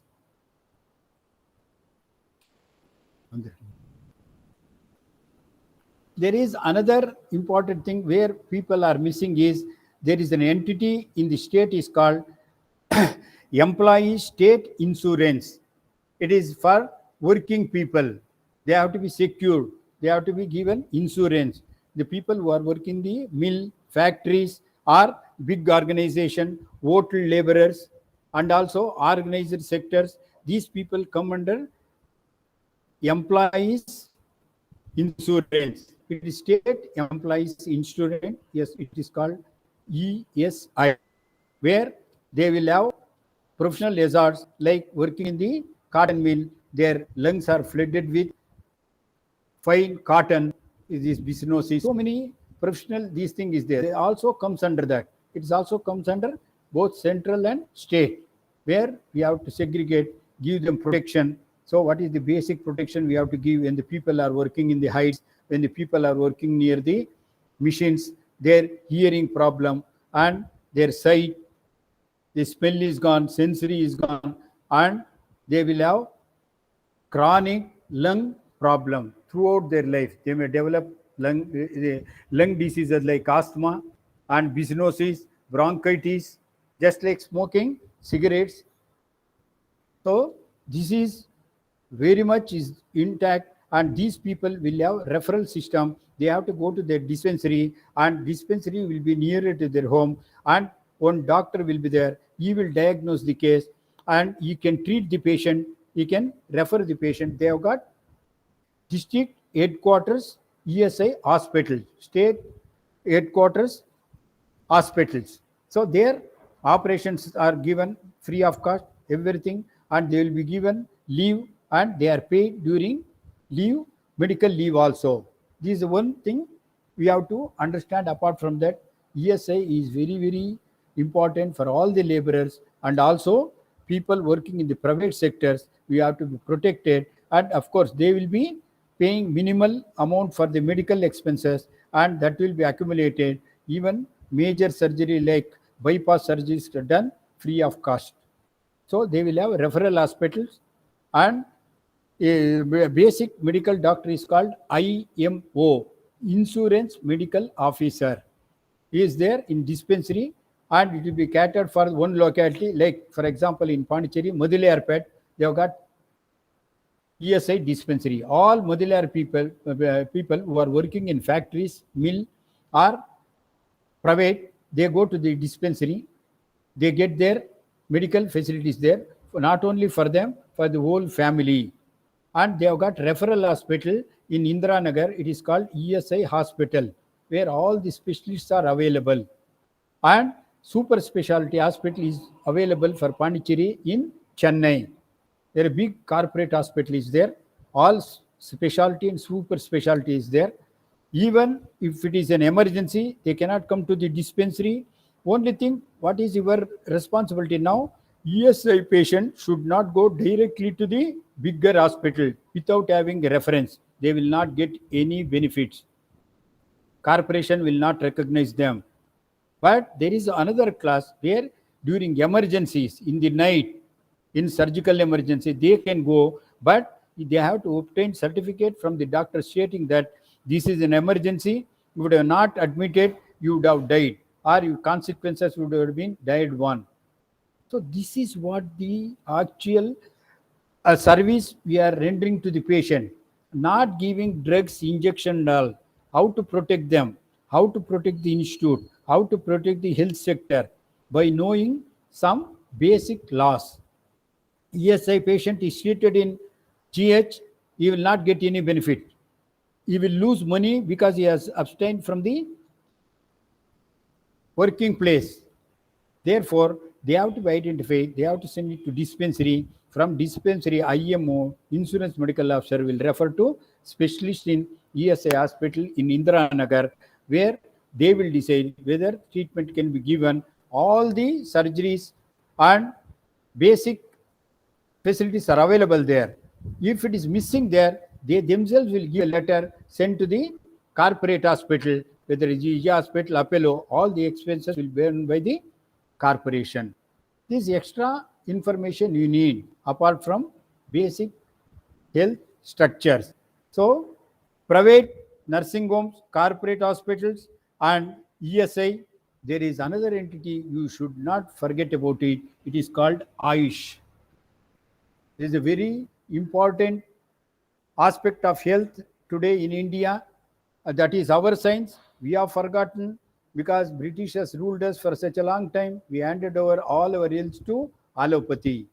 This Ayush has got Ayurveda, Yoga, Unani, Siddha, Homeopathy. Ayurveda is very scientific way of approaching the diseases. They know how to diagnose.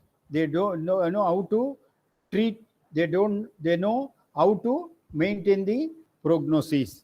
In Unani, it is usually Islamic this thing. It is only in few states. It is very strong one. They treat everything by oils, animal oils, and this yoga is another entity called yoga and this naturopathy. Yoga will cure all the internal problems. Most of the problems today is because of stress, anxiety, and worry.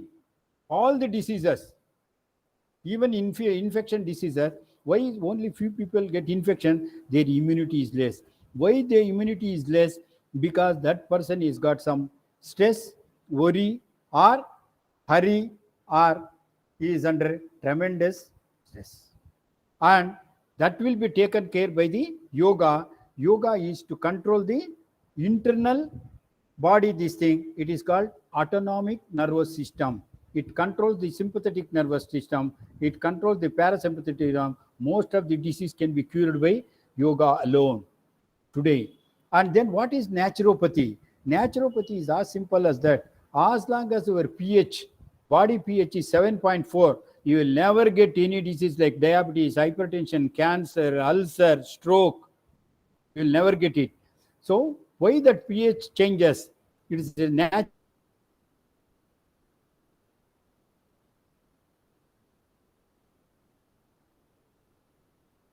naturopathy. So for first 3 months, January to March, particular fruits will come, particular vegetables in particular season. If you consume that without going for hybrid, your pH will be maintained. Then how to monitor it? Simple. It is as simple as that. As long as you pass 1 liter of urine, even 750 grams of stool, your health is 100% correct. You are healthy. These are all small things we teach them. So you are making community stronger, not to turn for everything to the doctor or a paramedics. 1 liter of urine, you should have consumed minimum 2 liters of water. So 180 liters goes to the kidney, 179 liters comes out of the kidney. Missing 1 liter is called final urine. If final urine is there and it is white in color, slightly yellow in color, he is healthy. All the toxins are clear.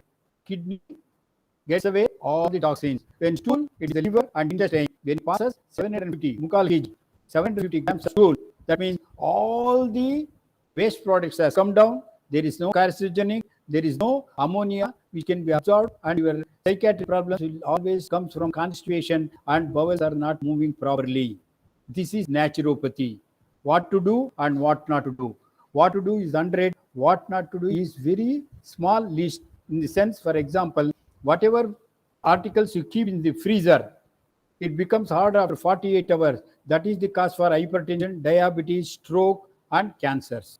Like most dangerous among them is dalda. After 40 years, better to avoid that. So it is butter, ghee, especially when your family history of hypertension is there, diabetes there, avoid that. So this naturopathy and yoga will almost prevent many diseases. So our contention is prevention. Curing is very difficult, very, very difficult, very costly. With this, prevention is a core. What to do and what not to do in food. That is naturopathy, yoga. Then Comes Siddha, it is of herbs, shrubs, plants, leaves, fruits, and vast knowledge.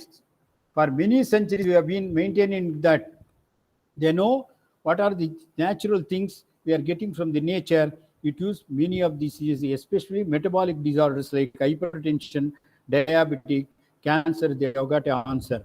So only answer which is not there in Ayush so far is only infections. When infections come, we have to use Ayurveda antibiotics. Anti means against, bio means life. It is against bacteria, virus, protozoa, yeast, or fungus. So except that we have got answer in all the homeopathy, we have borrowed it from Germany, and it is the one, for example, I'll tell you for your knowledge, if fever is 35, 38, so these drugs when you take, the temperature will go to 41 and 38 becomes insignificant. It is drawing the long line in front of small line. It is completely eliminated. So it is not details we want. And every PSC today, there is a Ayush unit. You have to remember. Along with allopathy, Ayush unit there. They've got a doctor, they've got nurse, they've got a pharmacist, and they are dispensing drugs for 5 days. And every day the doctor is available. It is an uninterrupted health service, which is very important. Ayush was not taking in war footing because there was no continuity. Doctors were very few. One doctor used to go to dispensary once in 5 days. Which patient will come and stand there particular day? So now it is called uninterrupted medical service is the most important one thing in health. If there is an interruption, when you go, doctor is not available, it will not work out. They will not have faith in you. They will not have any confidence in you. That is the failure. So system is there to make the system work. Administrators are very important. Administrators are become very efficient. Only their knowledge is 5 minutes gap, sir. oh here na Look at your wish, sir. no problem. Okay, sir. Stop చేస్తామా sale Just 5 minutes, you can have a water break. అట్లా చెప్పిస్తామా చెప్పండి, sir. Dear students, you can have a water break for 5 minutes. I will be back. I know you are already thirsty. And thank you. 1 hour అయిపోయింది. Okay. ఇంకా 1 hour. Okay. నువ్వు ముగిచ్చిస్తానేమో అంతను very fast tea coffee, sir. లేదు thank you water, sir. No కొద్దిగా Thank water, you. sir.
advantage. Voice clear. ನಮ್ಮ voice Voice clear.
Oh, welcome back.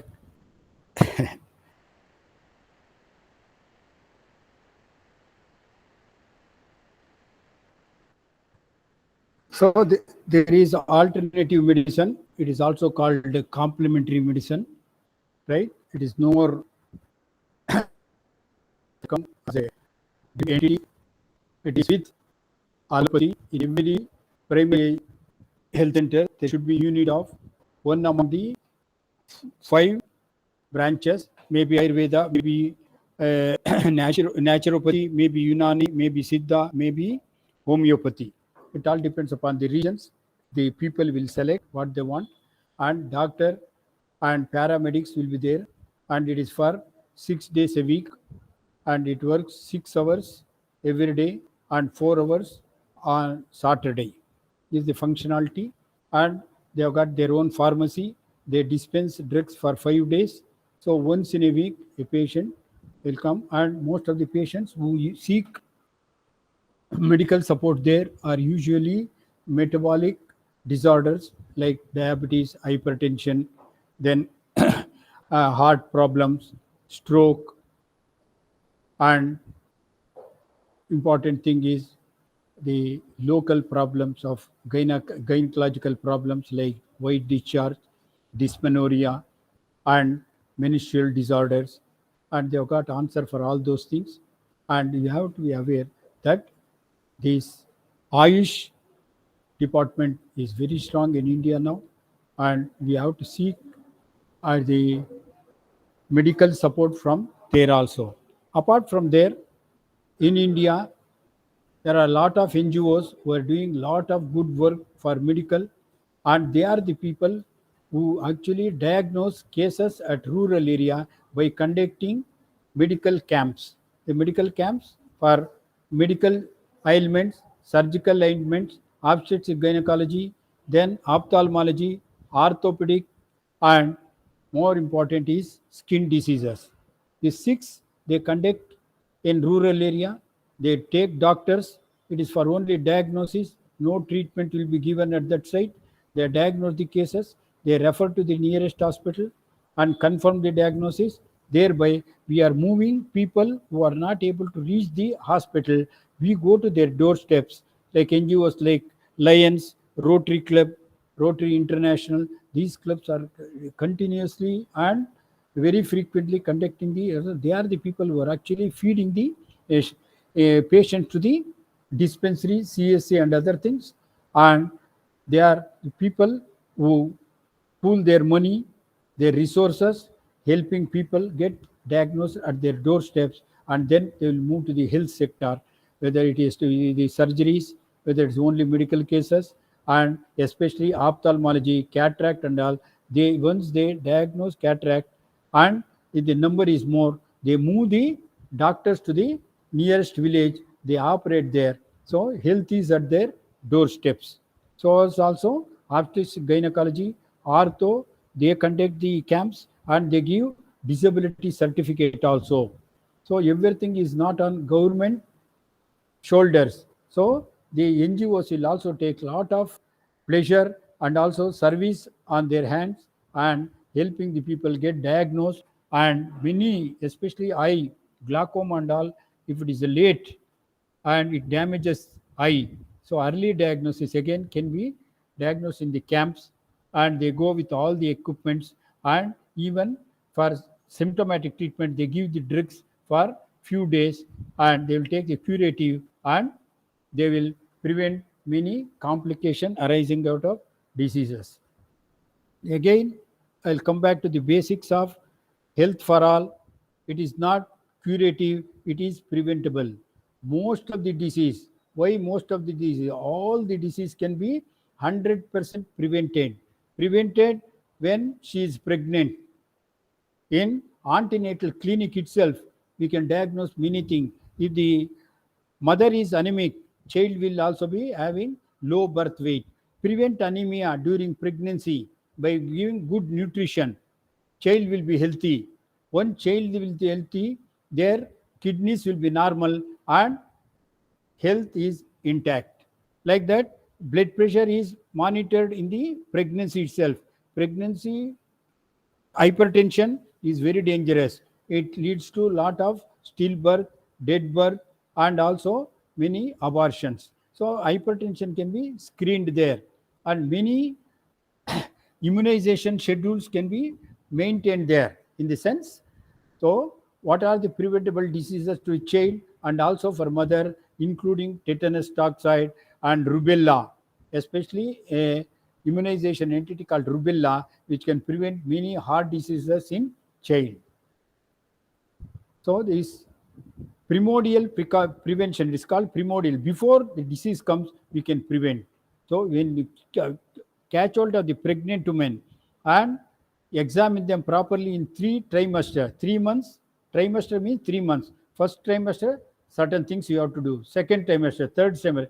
if you safeguard the pregnant women 9 months, and we will have very healthy citizens of tomorrow. We need not have to invest money for curative. All the diseases can be prevented during pregnancy and soon after delivery. Most of the children will die in first week of extrauterine life as soon as they were. Only thing, the nurse or the doctor who deliver must be able to say this is normal or abnormal regarding the weight, regarding the color of the child, right? Whether there is any problem in the head, whether it's a big head, small head. There is 16 surgical problems can be identified in 5 minutes. It is called neonatal examination as soon as born. And only 1 out of 100 will have one problem, and that child will be taken care by the neonatologist. Neonatologist is a doctor who takes care of the child below 28 days. Then pediatrician will come.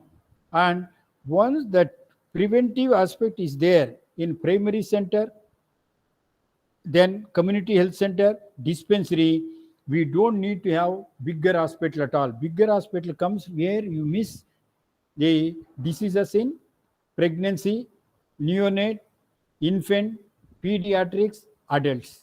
So once that stage by stage, what are all the common diseases comes, right? If you know these basics, then you can monitor them, prevent them.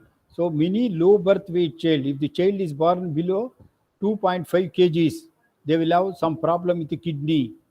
So they will develop hypertension, nephrons will be less. Then who has to guide them? How to monitor that child? It is all our responsibility. So it is a micro planning at antenatal, perinatal, and neonatal, infant. If you take care of this, it is called mother-child health, most important aspect of health. If you take care of mother, she is not anemic. If her hemoglobin is more than 10 and optimal 14, she is a healthy pregnant woman and child will be healthy. And she does not have any hypertension, no edema, right? Weight is not increasing proportionately. So all small things where a basic nurse can be taught, and she monitors every 3 months. She goes to the doctor. In 9 months, she has taken care of anything, and child will be very healthy. And during delivery, you must equip with all these things. We have to identify whether it is a risk group of pregnant, whether she had hypertension, whether she had anemia, whether she had fits, and her mother underwent cesarean, her mother underwent hard labor, prolonged labor. All small things, no money is involved. Only you must have ready-made question to ask and document that she is the woman, her mother underwent cesarean. She may go for cesarean. Take care, prevent cesarean. Risk group of people should be identified in the first 3 months. It is called first trimester. We can identify. Only thing what lacking with us is we don't know how to ask for leading questions. We expect a person to tell us everything. That is where the problem, the communication problem, lack of preliminary knowledge. We know how to diagnose big things, big head in the ultrasound. What is the use? How to prevent big head in the fetus, hydrocephalus. So everything can be prevented. Invest in MCH, mother-child health.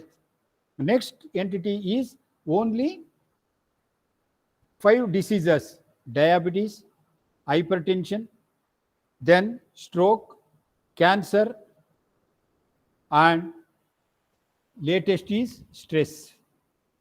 So this involves, so diabetes, if mother or father is diabetes, this person is going to get diabetes. Catch them young. Tell them how to maintain the body weight according to his height and age. He will never become diabetic. No money is involved. No investigation is involved. what to eat and what not to eat. What not to eat is small things, sugar products. The weight should not go up. So he has to walk. Walk same time every day. It is called biological walk. If you start walking today 8 o'clock, it is 8 o'clock for life. And the distance should not be more than 3 kilometers. And then most importantly, it is called uninterrupted walking. When they walk between 3 kilometers, they should not stop in between anywhere and stop more than 30 seconds. It is a useless exercise. This is what is lacking. You ask them to go for walk, they will stop in between, they discuss all the politics, then they walk. Today they go at 8 o'clock, tomorrow 2 p.m., and next day 8 p.m. It is a useless exercise. Biological clock, time is fixed according to your convenience. That is the time the bad cholesterol will come into circulation and good cholesterol will catch it and demolish it. You will never develop cholesterol problem, no cholesterol, no hypertension, no heart disease, no stroke. All simple things. Medicine is very simple.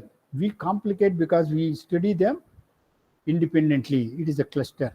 We have to make the. So MCH is very important here.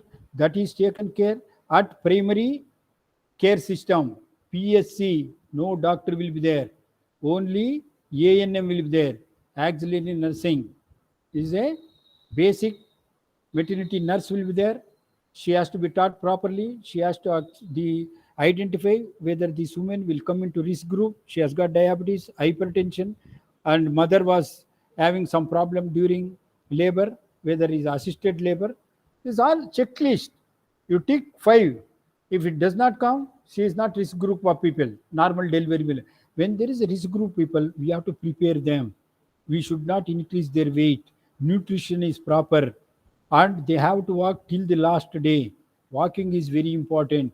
What happens in pregnancy? We pamper our children, daughter, when they come from their in-laws house. We feed them more, thinking that they have got 2 lives, and that increases the body weight. Body weight increases, hypertension will come. When they take extra salt, salt retains water. Water and salt is hypervolemia. Hypervolemia is hypertension. For that, we have to give only some drugs to reduce that. So it is medical education. It is health education which is lacking with us. In Sweden, Norway, if you go there, everything, when before she becomes 18 years, she knows what is delivery, what is baby, how to feed, how to prevent pregnant related diseases. That is what investment in the country. No money, but education. This education is lacking with us. And that's why I'm again telling we have to strengthen the root level workers, ANM, nurse, pharmacist, lab technicians. They are the more important people. If pharmacist knows what is the drug, what is the reaction, before leaving the counter, he has to tell whether it has to be taken before meals, during meals, after meals. If any untoward reaction, how to identify, how to curb it, how to report. We don't have time to tell all these things. So we are expecting them to develop a clinical disease, and we have got treatment for that. So prevention is again a core, and here these camps we can prevent many diseases because before it becomes blown up one. So again, coming back to OPD, so many people do not know what is the functionality of the OPD. Government sector is different, ESI different, then NGO hospital is different, and corporate hospital is. In government sector, OPD is always between 8 to 12. Then they have to go and stand up in particular queue, whether they have got ENT problem, ortho problem, nephrology problem, urology. And by the time they get their services, they have to run to the pharmacy, collect their drugs. By the time 12 o'clock is over. So afterwards, there is no service.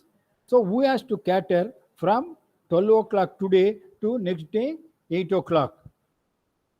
So now in Pondicherry, we have started second shift in PSC. Second shift, they can get OPD services up to 8 o'clock in the night. That will be extended to night also. That means 24 hours PSC will be catering the health for all the people.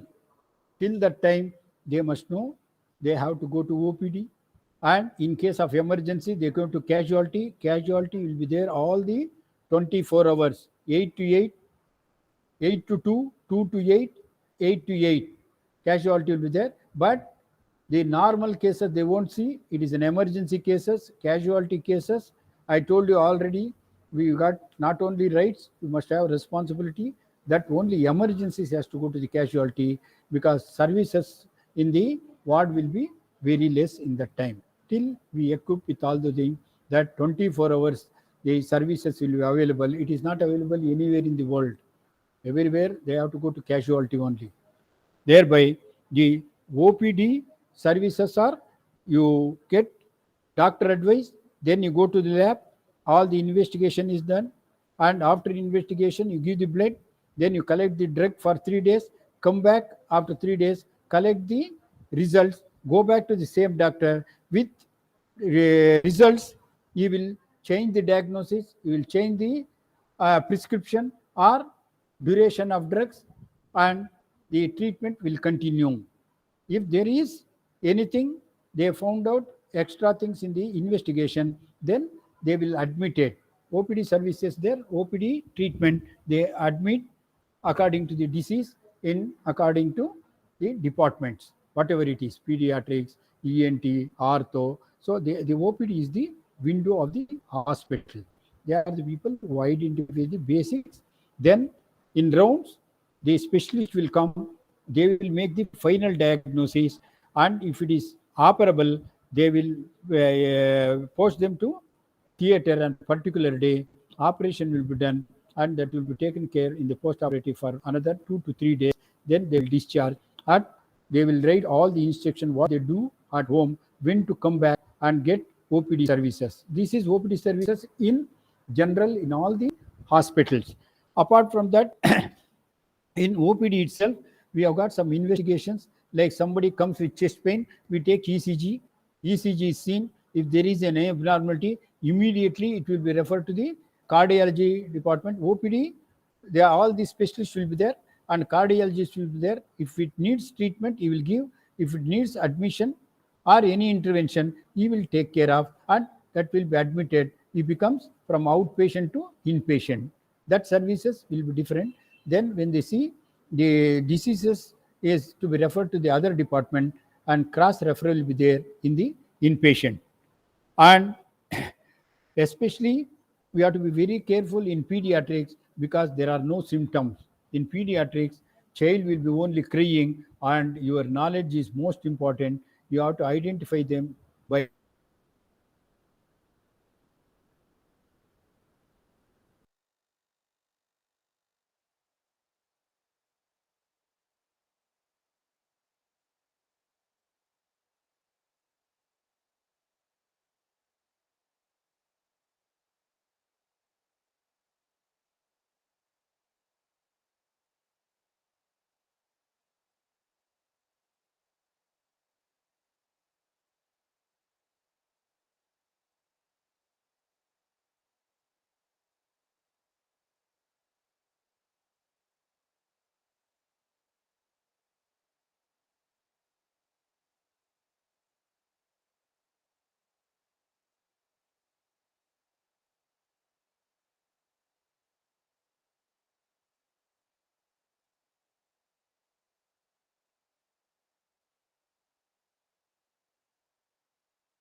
So various department, they have got a head, is called HOD, and underneath them there will be 5 to 6 physician, surgeons, pediatricians will be there, and they will have units. Usually in general hospital there will be 3 units: Monday, Tuesday, Wednesday, 3 units, and that will be repeated again. First unit will come on Thursday once again. They will have OPD twice a week, and rest of the days they go to the patient, they evaluate that, they write the prognosis, and they treat them.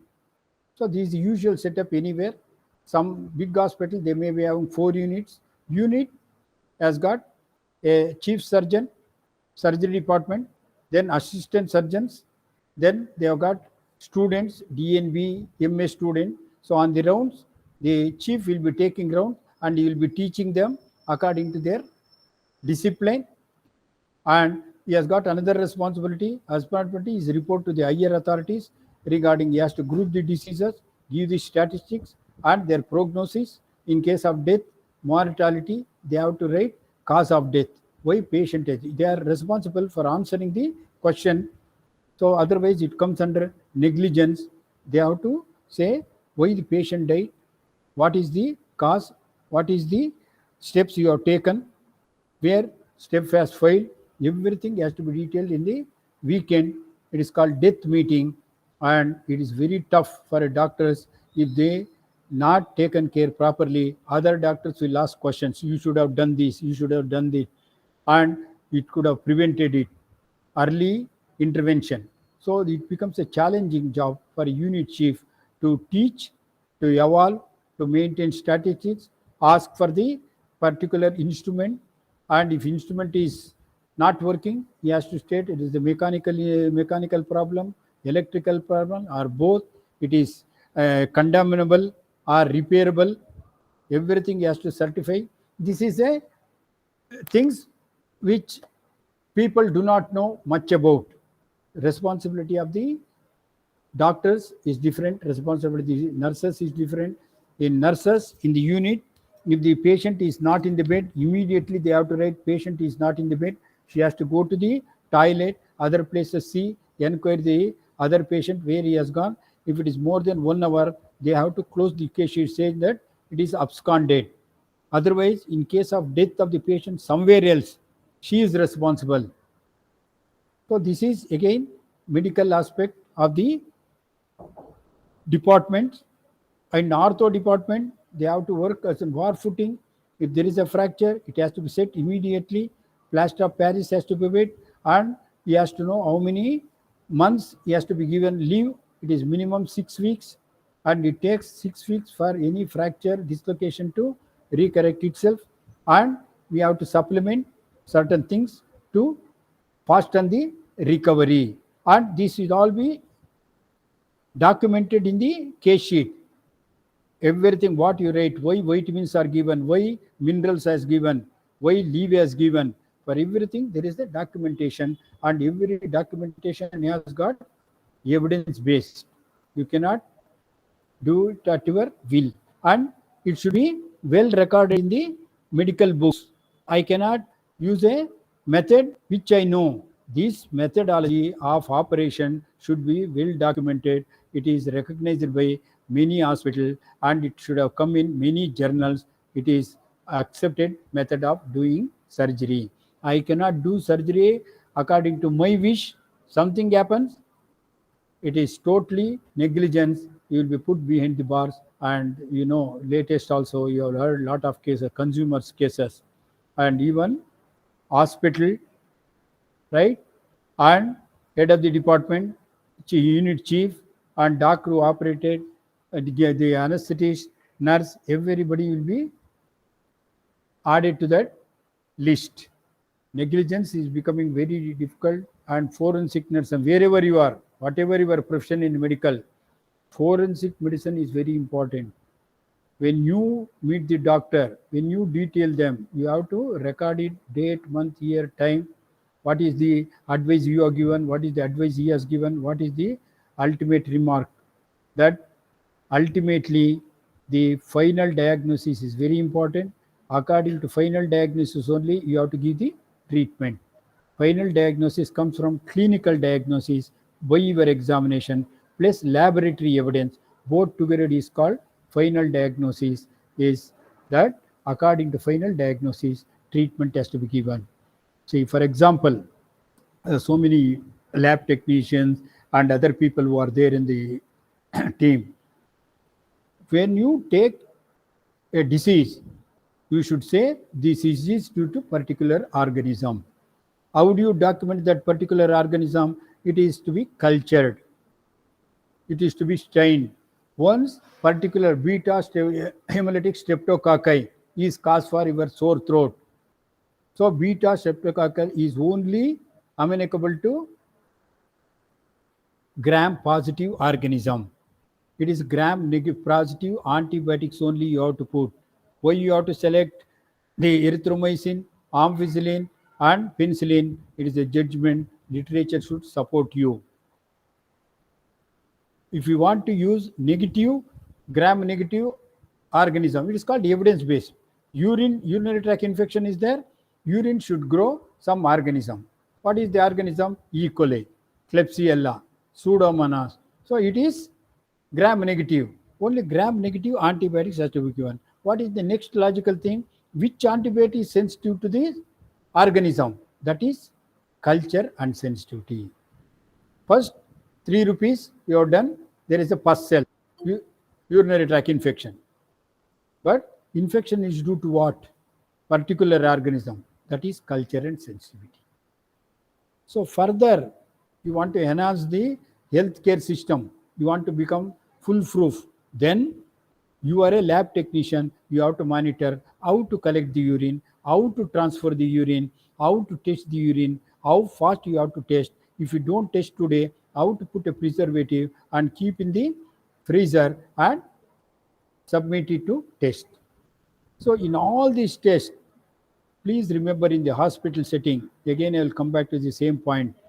Nurses are educated, doctors are educated, technicians are educated, pharmacists are educated. The man who carries a urine from ward to lab is not educated. Thing is, the same bottle, you keep it horizontally, take it to the lab, it touches the cork, it is infected urine. If the urine is not collected at the base, it is a student nurse who collects the urine. If she does not give proper instruction to the patient, it is a midstream urine. He has to get up in the morning, pass urine for some time, then hold the urine in the bottle. If you collect the first specimen, diagnosis will be wrong, test will be wrong. So all small things plays a very important thing, and that is where we are missing. Once diagnosis is very clear, treatment is very, very simple. But to make a fast diagnosis, correct diagnosis, so many people are involved in the health. Everybody should be educated properly. It doesn't take much time. It is the interest of the unit person who has to take time. Ask the PGs to take classes for nurses. What is updating? Nurses will take classes for group D. How to carry the urine bottle, how to carry the blood, how to collect the blood, how to take blood samples for sugar, where to prick, whether we have to squeeze the finger. If you squeeze the finger, plasma has come. Your whole figures will be wrong. All small things, where to, how to tie the BP apparatus, why to take BP on standing. What is the importance of that? Without that, you cannot start the treatment. If you start the treatment, invariably you will be wrong in treating the patient. When the standing BP is low, when you give drugs, early morning when you get up, his BP will be very low and he will hit the cart and have head injuries. So these are all the things nobody wants to take care of. They are only one, what are the drugs to be given, what is the diseases, how I diagnose. First is primordial prevention. All disease can be completely preventable. There is no disease under the sky which cannot be prevented. But we are aiming at big hospital for curative. That is our problem. All the heart problems can be taken care by just taking care of salt.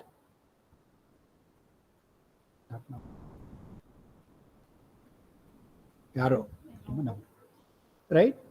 It is salt. Salt comes from extra salt. There is enormous salt in the vegetables. You don't need to add salt for that. And pickle will reduce your life. And this dry fish will fill. So more salt, it retains water. Salt cannot retain itself alone. Retains water. Salt and water is normal saline. Normal saline means blood volume increases. Volume increases, pressure increases, and we have to treat the pressure. Sugar products, and family history of diabetes. So, how to reduce sugar? So, what is the substitute for sugars? How to taste the food without sugar? There are so many things now. It is called naturopathy. I already told you. There is a big discipline in Ayush naturopathy. They will tell you what to eat and what not to eat. How to substitute? Just putting 3 drops of lemon juice into any dish. Salt need not have to be added. So this is not for everybody. You know, this is a risk group of people in the family. Father or mother hypertensive, child will definitely develop. Diabetes, same. Stroke, same. Heart, same. Family history is there. And that risk group of people in the community is very small, not even 10%. Instead of doing general survey, if we catch out of risk people, we can completely prevent diseases, and the cost of health will come down. Now the cost of health is going up. We are very happy because we got insurance, but for that also we are paying it. So insurance has really made people careless till they become something, they won't take care of themselves. Therefore, take care of these things. Eye checkup, just urine checkup for 5 rupees. Urine checkup that whether you got sugar, and urine sugar is there, you are diabetes. You may be diabetes. If albumin is there, you got kidney problem. If RBC is there, there may be stones. If WBC is there, you got urinary tract infection. 5 rupees, you get 10 diagnoses. Only 5 minutes. This is what health is all about. One prick, I will talk it later. 1 drop of blood, we can diagnose 12 diseases. 1 drop of blood, 5 rupees. So, what India needs today, rural India, it is a diagnosis without much money, and we have to eliminate 3 things are there: disease, doctor, drugs. Disease usually self-limiting. If you take naturopathy, many of the diseases can be curbed. So with some symptom, you go to the doctor, he will ask for investigation, he wants evidence, you have to spend money. Then no drug is a safe drug. That is the whole trouble you must understand. It has to go to the liver, it has to come to the kidney, it will damage the hepatocytes, it damages the nephrons. No drug is safe drug. Detoxification, it has to go to the liver. Then problem again is, if you know the pharmacy, 1 drug for 1 bug. It is streptococci, only antibiotics you have to use gram positive. Then why you want to use gram positive, gram negative, then anaerobic, aerobic, 4 antibiotics are there. So unless you get yourself educated, you educate others, these medical expenses will keep going, and I don't think we can have that. Coming back, it is a health education which is very, very important. In COVID season, for example, if you brush your teeth twice a day, use your tongue cleaner and put your palm opposite your mouth, say, ha. The breath which touches the palm comes back. If there is any smell, brush it once again. No smell, your throat is all right.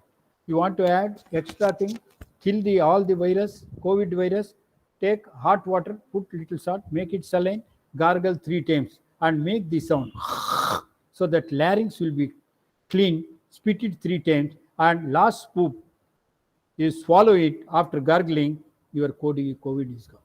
Virus cannot live in hot climate. Keep it hot. Keep it hot. Take coffee. Take some warm water, lemon, then soup, then pepper water. Can be 100%, the COVID becomes systemic. It cannot. All smaller things again are very important thing. This is what you people have to do it. You push all the patient to doctors. Doctors will have very less time. They want evidence based and expenses will be going. All the things can be prevented primordially. If the disease comes, nobody will die of disease. They die of complication, and prevent complication, the patient will be completely all right. In HIV, nobody dies of HIV. They die of AIDS. Prevent AIDS. If he has already AIDS, the patient will not die of AIDS. He die of opportunistic infection. Prevent opportunistic infection. Just isolate them. He will live another 15 years. So instead of that, what we are doing, we are trying to cure the patient. Curing is disease is already set up. So eye checkup every year, then urine checkup, then the ENT checkup yearly, blood sugar, then your BP every month. So every month you must have these apparatus. It is self-monitoring. And blood sugar, you must have a glucometer. Empower yourself. Every time you need not have to go to doctor. If you know the normals, then you know the abnormals. In case of abnormals, if it does not become normal in few weeks, you have to visit your physician.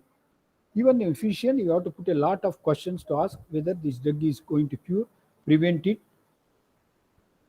or shall I take another route like alternative medicine or complementary medicine. So unless you are empowered with this, so whatever they give, they don't have time to talk to you. They give the drugs. When you go and report your blood sugar has gone up, they give more drugs. No drug is safe drug. Again, I am telling you. There is a particular site, you have to attack that site. Polypharmacy is outdated one. It is only one drug for one. Others are supplementary. Because you are giving antibiotics, it may damage the bone marrow without even thinking. We have to give B complex. Then it irritates the stomach. You give Gelusil. So number of drugs will increase, and you get no sleep because of that. Another anxiolytic. So these three drugs are useless drugs. When they go to this thing, it damages the liver and your stomach mucosa.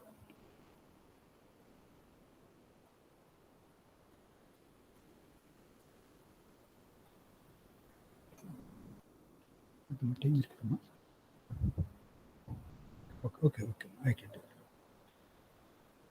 Then again, it is bit above our heads. There is an entity called plastic surgery today.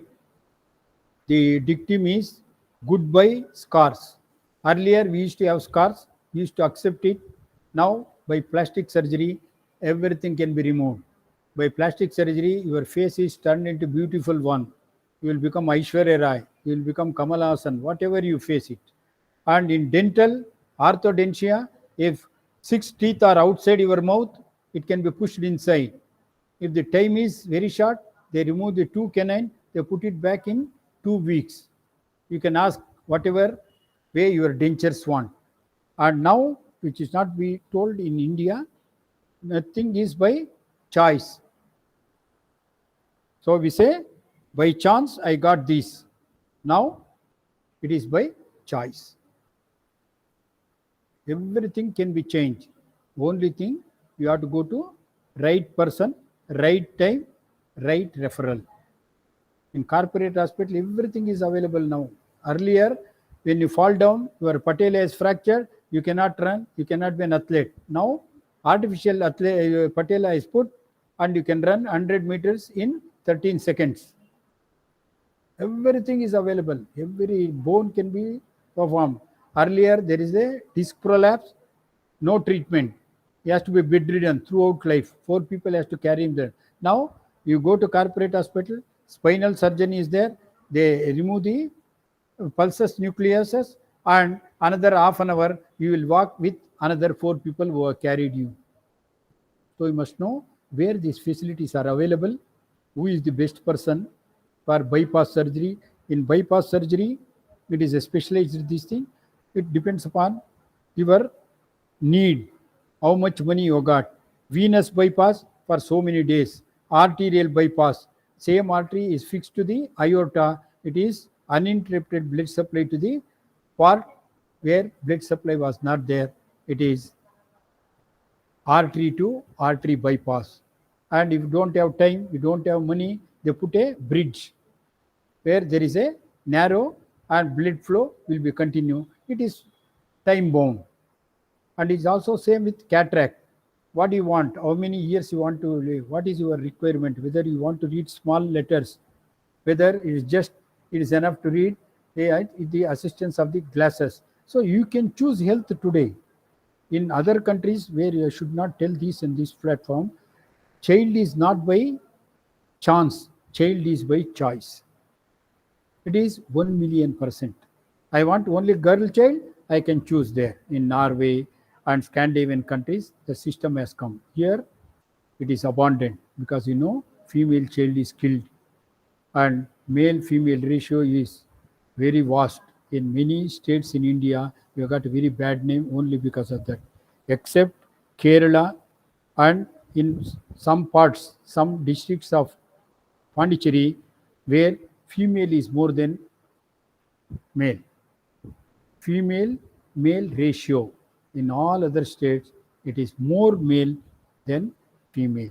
It is because of infanticide, so many things. That is why in ultrasound, we put a board, no sex should be asked. We know the sex of the fetus, but we are not supposed to reveal it. It is called PNTDC Act. It is extra information for lab technicians, other people. We have to be very careful. There should not be any portrait in the ultrasound room, whether it is Rama, Krishna, Saraswati. So earlier, they never used to talk. They used to look at the photo, say, you got a female child. So once they know, they used to go for abortions and all these things. It is all abundant. And you must aware of certain things which you think it is not in the curriculum, because you are responsible for the community. You are all the people who are above medical fraternity. You have to serve the community, means you must have enormous knowledge of law, right? Where you have to draw the line, which one is surgery, which one is medicine, which department is best for particular disease. Otherwise, you are also one among them, knowing general things, what is medicine, what is surgery, what is OG, what is pediatrics. It doesn't solve any problem. Certain extra points in this medical field, you have to know what is that they do in neurosurgery, what is that they do in neurophysician, what is that they do in ENT, deafness. So these are all specialized areas existing in all the general hospital. And if you know that, you will not waste your time going to the general branch, standing there. Again, the doctor will write, you go to ENT department, you got problem with nose. It is a waste of time. That's what I'm telling. Unless community is communicated properly, what is the health services available, our mode of getting it faster, it is all your responsibility. Therefore, the details has to be get by asking more question. It is morely interactive sessions which are more important, because all these things I have been telling is already there in journals, internet, textbooks and all these things. And just to pass the examination is not important, but serving the community with whatever knowledge you got, you must have a special and extra information, like what I said earlier about forensic and other things. And thank you for listening to me. I'll come back tomorrow, but by the time you can also prepare some questions and come back. Thank you. Available?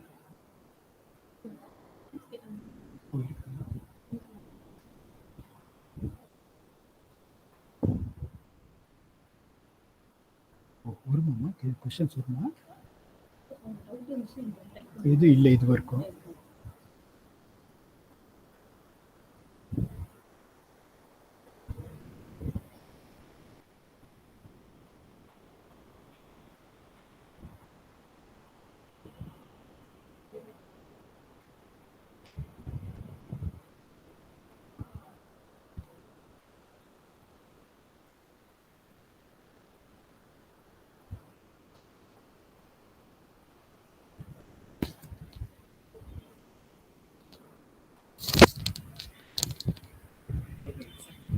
o'clock. ఇంతే కదా. Good afternoon. Thank you very much for your patient listening. The morning session is over. Please proceed for lunch. And today afternoon session will be handled by Professor Dr. Revati from Sri Balaji Vidyapith. She will log in sharp at 2 p.m. and the class will continue till 4 p.m. Have a great day. Thank you.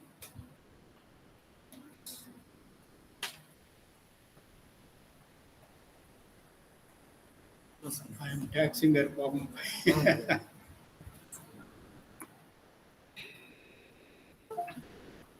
Lunch Lily, thank you, Gopal. Wife, after a long time, she has come back.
Good afternoon, one and all.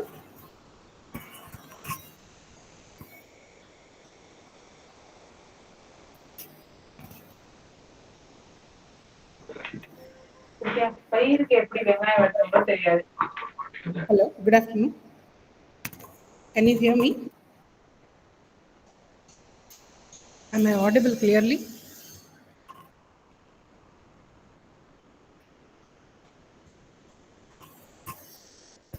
Yeah, thank you.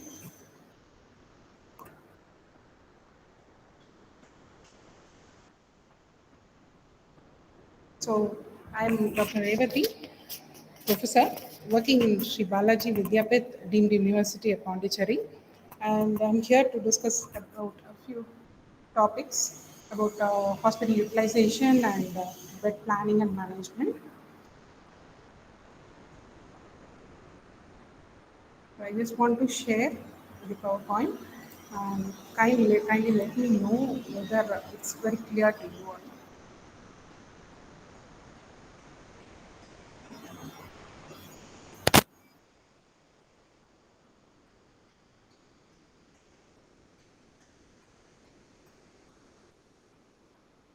Can you see the PowerPoint?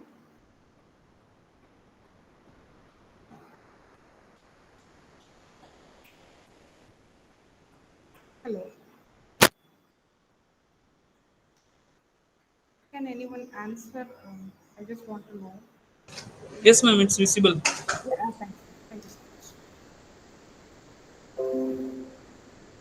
So we are going to see now about hospital utilization factors which are being affecting about the utilization. So usually when you go to the hospital, um, we can see various departments which are interconnected to each other, and we can those who are working, means those who are the professionals professionally working there in a hospital, they know the interconnection between them, and which will be affecting the patient treatment, care, and everything. And others, those who are not in that field, they may not know about it. And mostly the factor, we are going to see about those factors which are in minute areas where it is being interconnected and how it is being affecting this utilization. So majorly, this social, economic, and educational, cultural characteristics are the affecting factors of utilization. Apart from this, the attitude of the doctors or attitude of the patients or the people who are getting admitted also they also affect the utilization. So how it is means in few countries or in the states where the persons are they are they're not ready to get admitted even if they have some major illness about some medical conditions, and they don't want to get separated from their family, and they don't like that ambience where they are being surrounded by other any other patients. They are feeling more sick. The reason what they say about it is they are feeling more sick when they are being admitted in the hospital, and they are going against the decision of the doctors, and they started arguing. So such kind of attitudes are also there, and totally completely opposite kind of attitude is also we can see, means in very few kind of people or in any other sophisticated communities, they feel that um, when they have some illness, they feel comfortable when they are getting admitted in the hospital, and unless until they feel satisfied, they're not ready to leave the hospital. So in such case, that habit of getting into admitted to the hospital even for a very small illness or any other objective reasons, very small reasons, that causes a pressure to the physician, or for the so that they can't regularly they can't do the other works in the hospital. So such kind of attitude also we can see, which is affecting the hospital utilization. So generally, there is no health organization has uh, given a rule saying that hospital should serve this much of population per year or per month. There is no such target, because as much as possible, the health organizations wants the hospital to serve the people. So there is no limit for that. But generally, means practically what it is going on is general hospital like GH in either districts, any of the major districts, they are serving around like 1.5 to 3.5 lakhs of people generally. They are getting treated or admitted, or they are being served for various other purposes. So this number, this vast difference, there is a vast difference between this 1.5 lakhs to 3.5 lakhs. Why this vast difference is coming?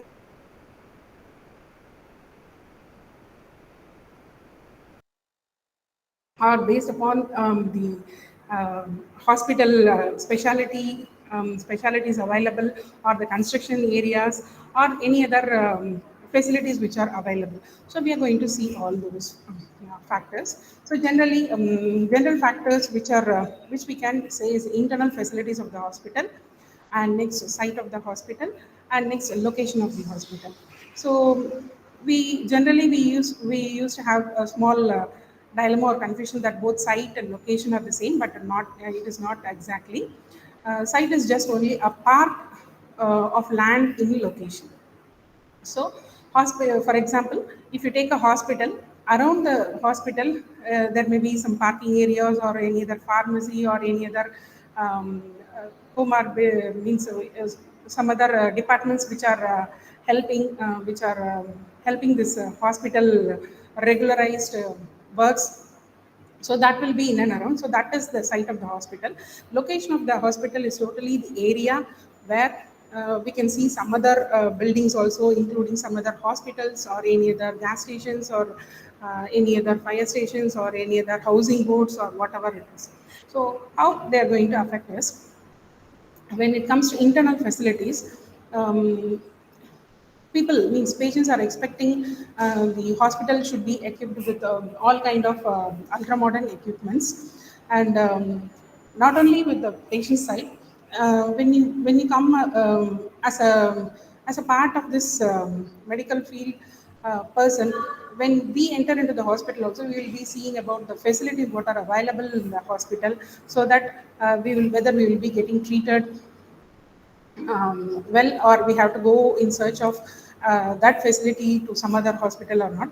So we need that is a foremost one what all the patients or the caretakers who are bringing the patients will be checking about the internal facility of an hospital, and availability of various specializations. So we can see a few hospitals will be having more specialities like gynecology, pediatrician, or dermatology, or emergency service, whatever it is. And few other hospitals will be like particularly for particular specialization, only like ortho, only for any other ailments or any other disease. So particularly, it will be there. So when a hospital is having more specializations, there will be more utilization and more number of patients will be there. So when it comes to when it is constructed only to certain department or a particular department, only very few patients will be admitted or getting utilized. So next factor is the team, the medical staffs or the non-medical staffs who are working in the particular hospital. So they must work in some coordination professionally. So they must be interconnected with each other, and they must have some quite good understanding in order to give a very good treatment for the patient until they are leaving the hospital. Next is a good infrastructure. So coming to the infrastructure, obviously all this power supply, any other water supply, any other facilities, like if we have any floors, too many floors, we need lift availabilities, or when no power supply is there, there must be good aeration. So everything, all those things are confined to these infrastructures. The next is the provision of medical services for the public. Medical services includes the departments, means parallel departments which is working along with this hospitals, like pharmacies, radiology department, or some other departments. So that provisions also must be available for an healthy utilization of an hospital. Next, coming to the site of the hospital. we have to see where the hospital is located exactly. Means what kind of buildings are available around the hospitals, and we have to see whether we will be getting enough labor from that side, or there will be having some supportory units like dietary, laundry services, or even mortuary services. Everything should be in that campus, in the main campus. So if not, the patient or the caretaker, they have to go for some other place, which may cause some small inconvenience for them, and for that preferences will be less. Preferring those hospital will be very less. So other than that, the transport facilities are very much important. So when a patient or a caretaker decides to come to the hospital, the transport must be very much feasible and it must be cheap. So they will be utilizing that hospital particularly. Next, coming to the location of the hospital. So it should be located, the hospital must be located in a prime area where it must be convenient. And even though if it is in a prime area, it should be free from all kind of pollutions like noise, air, or any other water pollutions, so that the mostly we can see the hospital areas are located somewhere near the highways, where through a walkable distance the visitors or the caretakers can visit the patients. And those even if it is for a longer distance, the transport system must be in a very cheap way, means in cheap amount, so that they can afford it.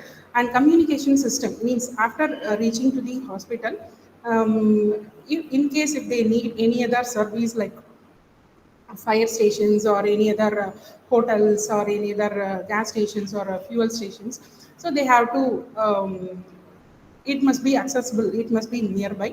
So that is also an added advantage for the location of the hospital. And the next main thing is the patients on the caretakers should be monitored for the cross infections. So cross infections is nothing but when a patient is getting any other infection from another person to person. When a bacteria or a virus cross infection occurs, so that should be avoided mainly inside the area. So that should be monitored. Other than that, marketing facilities also should be available, like for the visitors and caretakers, for like stores and hotels, or even medical shops or any other accessories. So these are the general factors which are affecting this utilization. And we will see now about the hospital factors which are affecting the utilization.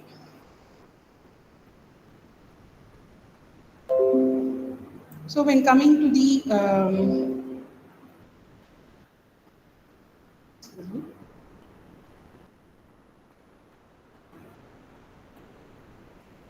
So when it comes to the hospital factors, so we have a lot of factors which are affecting the utility. So first and foremost is the hospital bed availability. So when a patient wants to stay for a longer period of time, more than a week or 10 days, then it must be noted very carefully, so that it won't affect any other emergency cases which are being admitted in the same hospital in the future. So mostly in the countries, wherever the availability of the hospital beds are more, utilization is also more. So when there is more availability, as like in any other aspects, how we are getting when availability is more, utilization is more.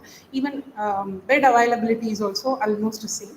And in developing countries, mostly the bed availability ratio is very less. Means bed availability is to population, means the people ratio is very much less, so that utilization of those hospital is also less. So this has to be monitored very seriously, because it will affect the healthcare organization. Means we can't discharge a patient before he is being cured completely. So we have to allocate with some other, reallocate the patient to some other place inside. So this bed availability should be monitored. this, what we can do is we can increase the capacity of the beds by seeing the number of availability of beds, and a separate person will be allotted for checking this hospital bed availability. So in foreign countries, they have a special designation like bed managers who will be monitoring only the availability of the beds in various departments like post-operative cares or any other surgical units, or normally in outpatient area. So we have a separate designation, but in our country, I hope so, only in metropolitan cities we have such designation. And other than that, in our countries, in normal districts or in rural areas, this job is being monitored by some supervisors or any other management persons along with some other. So this is the foremost one. So next, coming to the next factor is population coverage and bed distribution. So obviously, we can see in rural areas, the density of the population will be very much less. So utilization of hospital bed also will be less. But when we come to the district levels, utilization of bed will be more because density of people will be more. And when we go for metropolitan cities like Chennai or Bombay or some other place or Delhi, you can see the density of population is very high when compared to that of normal cities, normal districts or anything. So obviously the utilization will be more. So same area, but more people will be there. So because of that, hospital bed utilization also will be more. So we have to calculate. So that is what we will be seeing in chapter of bed planning, where we have to calculate the number of beds based upon the population of that area. So in a very scarcely populated areas, or when you go to villages, there will be only outpatient clinics will be available, or mobile units only will be available, where the people have to travel to some other towns or cities in order to get a very high sophisticated treatment. So on basis of this latest international standards from from health organizations, we have this standard that minimum for 1,000 persons, 3 beds should be available in a particular area. Actually, this is very much less. For 1,000 people, only 3 bed availability, number of 3 hospital bed availability is very much less, and it has to be increased based upon the conditions. So, for example, we had the same set of hospitals 2-3 years back, but when we got this COVID, the hospital bed occupation means it was occupied by more number of people. So when we got this pandemic situation, the utilization was more. So we have to calculate based upon the seasons or based upon the issues what we are going on.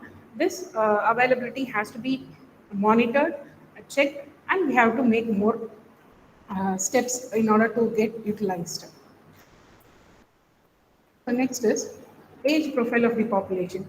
So this is just having a little bit effect on the utilization of hospitals. So where when you go for when the person who is having more high life expectancy, they will get hospitalized for a more time period. Or the persons who are having more morbid conditions, they will be hospitalized for a longer period of time. So that will increase the volume of hospitalization. So we have to check the if we have an area or if we have a location and we are building a hospital there. When we are checking the density of the population, we have to check the age distribution also in that. So where this age effect of age will be reflecting in the hospitalization, like bed utility rate or hospital utility rate, because the person, obviously when you have children will not be getting admitted unless until there is some communicable disease, or they have any accidents or something. Even same for adults. But when you go for age, for geriatric patients like more than 45 or 60, So they will be having some other morbidities like diabetes or hypertension. So in such condition, when they have some other when they are getting some other communicable disease, so that they will be hospitalized soon, or at least they will visit the hospitals very often, where utilization will be more.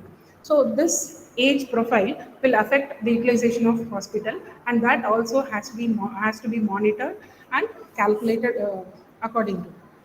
Next is availability of the medical services. So we usually have consultation clinics, like any other hospitals or any other teaching hospitals also. We have outpatient clinics and uh, attached with some other beds in various departments. But these mobile clinics are very much less when we compare our India, when we compare that to that of the foreign countries. So where it will reduce actually the load of hospital beds. Means when there is a mobile clinic or when there are more outpatient clinics, people will tend to go and report there, and they will be getting treated there. Unless until it is very serious, they won't get hospitalized. So when we are building a hospital, so we have to check for all these outpatient clinics which are nearby, or any other dispensaries where the people will be getting, where the people will be getting treated there. So we have to calculate that, and we have to check the how much utilization will be there in our hospital beds. So all this, when we are building a multi-speciality hospitals or any other hospital with various departments, these are the departments which are very much basic, which should be available. Like outpatient department, along with that we'll be having surgical services we need, and radiology services and laboratory services, and patient counseling and pharmacy. All this other services should be available for a minimum specialty hospital in a particular area. Next is attitudes and customs of the people as well as the physicians, which will be affecting the utilization. So as we saw it earlier, the attitude of the persons to get hospitalized, or the habit of the people um, to not get admitted in the hospital, that will be affecting the utilization. And this can be handled by a physician uh, who will be acting accordingly, and they have to convince the patient for the necessity why they have to stay in a hospital for a longer period of time, or he has to convince the patient for whom it is not necessary to stay in the hospital for more than few days particularly. So it depends upon the physician attitude, who can convince and compromise the patients. Other than that, when a patient comes out of this post-operative care, this early ambulation decides how long the patient can stay in the hospital. Means after an operative session, for example, for any fractures in legs or whatever, a patient, an adult person can walk in very few days, where older or elder patients will be walking more than, it will take time for them for 10 to 15 days. So where the hospital bed will be placed for a longer period of time. So we can't predict this, but based upon the situation, we can analyze and we can make the beds available. So that is possible. So that customs also will be noted, has to be noted, and it has to be followed. The next one is the method of payment for hospital services. So usually a payment will be done directly to the hospital by the patient or caretaker, or indirect payment like or third party payers like insurance people, or any other reclaiming from any other institutions, that can be done, or else services can be free. So when it comes to that for the patient to pay directly to the hospital, it depends upon the financial situation of the patient. So if they are financially low, economically low, those patients I will try to get discharged as soon as possible, so that their bill or the charges will be less. So other than that, this is in our India that we can anyone can go and get treatment if they are economically they are good or rich. But in foreign countries, whomever they are going to the hospital, they are supposed to submit an documented report to the insurance team, and every hospital will maintain a documentation which has to be submitted to the insurance party, or not even if it is an insurance, they will be creating a document which will be affecting the impact of the hospital. So obviously, when insurance person is paying for a patient, so they will be asking for a detailed disease condition and discharge sheets and everything, from a hospital side or from the patient side. So unless when it is necessary, obviously they will allow the patient to stay for a particular period of time. When it is not necessary, obviously they will be convinced to leave the hospital. So this patient's attitude can be convinced by basis of this method of payment also, so that they can't stay for a longer period of time, or they have to stay for a particular period of time. Only then the insurance will be paid. So this all method of payment and this attitude all interconnected with this utility of the hospital beds. So next is availability of qualified medical manpower. Obviously, when they're qualified, only if the patients feel there are qualified persons, they will be visiting the particular hospital. So apart from this qualified persons availability in hospital, the staff services between this medical staffs and non-medical staffs, that also will be influencing the patient.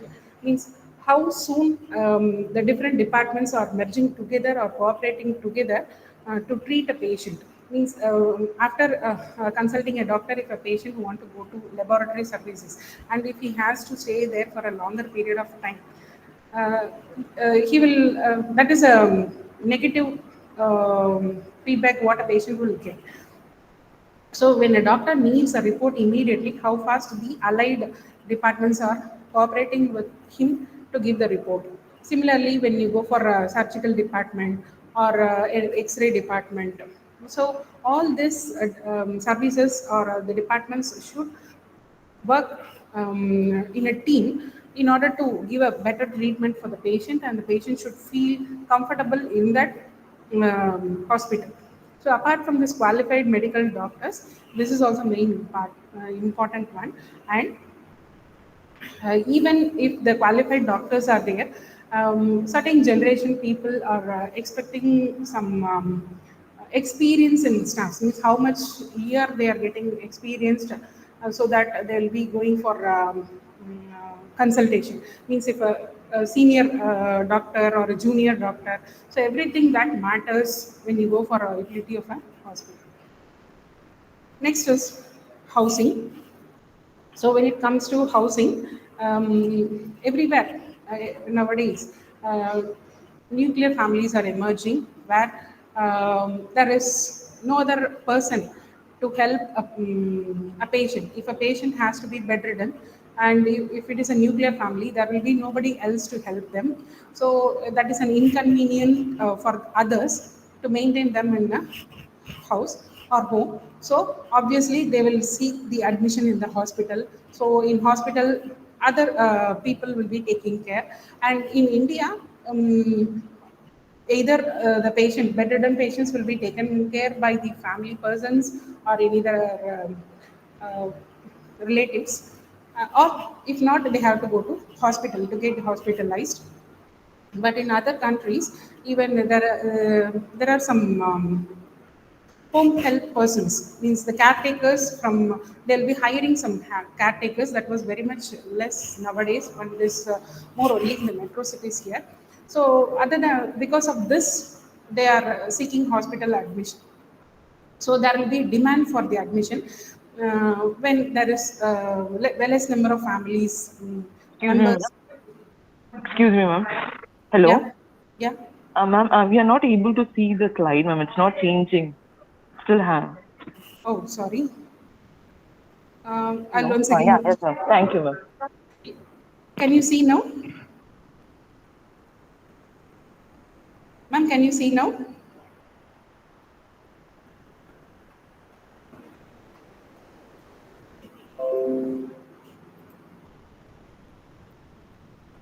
I hope we can see now. Yes, ma'am. Yeah. So next, in the same housing factor, we have if there is a shortage in home, means space in the home, we can't accommodate a patient with some other facilities. So obviously they'll go for admissions in the hospital. And if the housing is in a very substandard conditions, like very poor ventilations, or it has to be renovated, and that if it is not renovated, they may have some allergens. So that may also even cause some diseases to the less immunized patients, which will make the patient to visit the hospitals very often. And other than that, cold indoor conditions of the house, that also will cause some respiratory diseases, and obviously it will increase the rate of communicable diseases to spread very faster inside the family persons. So next is age and morbidity patterns. So we can see we have already seen about the age factor, how it is being affecting the hospital bed utility or hospital visits, and how this age and morbidity are interconnected are mostly the children below 15 years or 20 years, they will be getting this communicable diseases more, that will lead to the hospital visit or hospitalization. But when you come to the adult age group, it will be like injuries or any other communicable diseases, and mostly they won't prefer to stay in hospital, but they will visit the hospital often. But for the age group more than 35 years, non-communicable diseases are very common, so they will visit the hospitals. But when they are getting additional disease or additional any other infections, they will be hospitalized more. So this acute diseases always make the patients to stay only for very low period of time, for very 2 to 3 days or within a week. But when you go for degenerative disease or infective disease, they have to stay. Particularly communicable infective diseases, we have to make the patient to hospitalized for a longer period of time. So that will make the utilization more. Next one is hospital bottlenecks. Bottleneck is nothing but when two or more department cannot meet the demand altogether. There will be a delayed service, so the patient has to wait for a longer period of time. So, as I said before, the same example. So, when we got this pandemic got attacked, so all the patients, they were running everywhere to get all the other masks, oxygen masks or oxygen cylinders. So the department and respiratory departments to check whether the patient is having COVID, and they have to go for a blood checkup. So all these allied departments got very busy because of this one disease. So when two or more departments, they can't meet this services, they can't help the patient on time, then that situation is called as bottleneck, where the patient has to wait for a longer period of time. So based upon this bottleneck condition or bottleneck situations, it has to be predicted by the management person in the demand.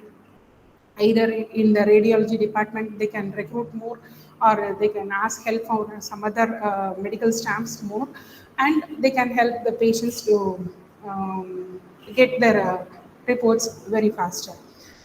So this situations makes the patients to longer hospital stay. Even now, practically, I can say that even a patient is ready to get discharged in the morning, getting the discharge summary papers.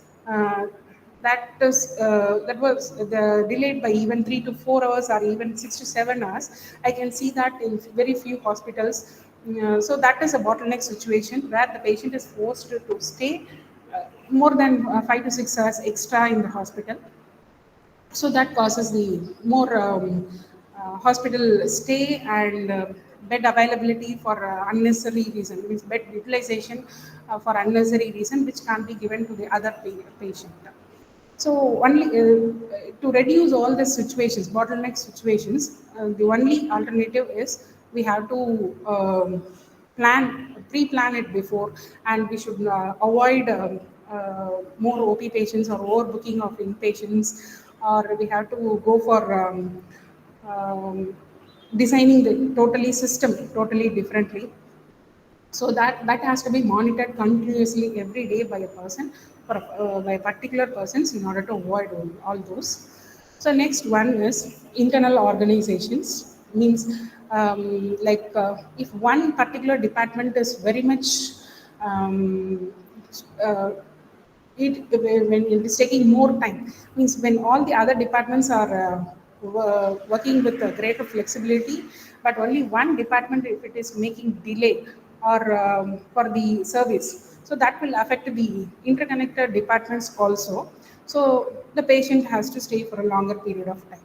So this like working conditions or the understanding between the departmental persons or the co-workers, that will improve this utilization issue. If not, one department will be delaying the patient stay for a longer period of time, which will be affecting the other departments also. So the management has to make this two firms, like means the organization management has to coordinate with both the medical staff of both the departments. Apart from that, they have talked to the non-medical staff also, in order to make smooth atmosphere for the patient and smooth future steps, what the patient has to do next, and that has to be continued as on, so that they will be the patient will be satisfied by attending that hospital. The next one is public attitude. So, other than that normal attitude like hospital habit, this socio-economical status also affects the lifestyles of the persons who will be visiting the hospitals for longer period of time. So obviously, this when it comes to this communicable disease, what we saw earlier with COVID, when the lifestyle, I mean, if the patient is not following a healthy lifestyle, obviously they are easily affected because of that respiratory issue, and they are hospitalized for a longer period of time. Where the higher socioeconomic status people, they got treated, means they themselves avoided all the exposure to the either to the other hospitals or other persons. So there were no cross infections to the higher socio-economical status people, so which helped them to go to the hospital very often. So that attitudes like socio-economic status attitude also affected the hospital visit and the stay. So, and most of the, before this pandemic, most of us, we used to visit the hospital only in the emergency conditions. But now the situation is totally upside down, where even when we have a very little respiratory condition defect, easily means we are reporting to the hospital in order to check whether it is a COVID or whether it is any other respiratory infection or whether it is an influenza. So such condition also makes this hospital visit and stay for a longer period of time. Next attitude is a religious attitude. So this religious and the spirituality, most of the patient, uh, most of the patient and doctor terms are very good. Only then a doctor can treat a patient. When the doctor can study the mindset of the patient, they can treat them more with more effect. So there must be some good relationship between this patient and the doctor.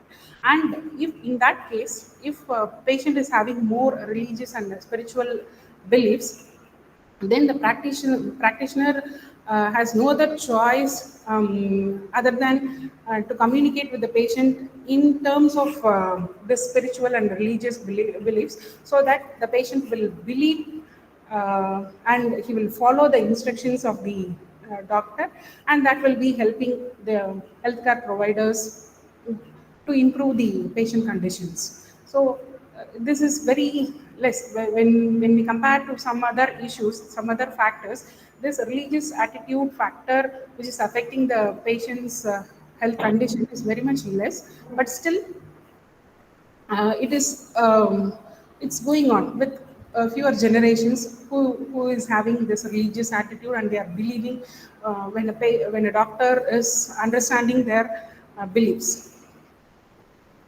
So next factor is Hello. environmental Excuse me, factor. ma'am. Yeah. Ma'am, Yeah. ma'am, still slide is not synchronizing, ma'am. So earlier, still the Uh, out. Yeah, thank you, ma'am. okay. I think when I go for screen size, it is around moving. Okay, I'll follow this. Thank you. So next is this environmental factors which are affecting this hospital utilization. So season and weather, we all know that they have that influence. So when you come to the temperature conditions, when the patient, usually the patient used to get this hyperthermia or any other stroke or heat cramps when they are in summer, when the environment, when temperature is very high, and it will be affecting directly to the health. So in rainfall seasons, we can see more patients with affected by the waterborne diseases and even gastrointestinal diseases. These two are more common in the cause of at the time of rainfall seasons. The next, coming to the humidity times.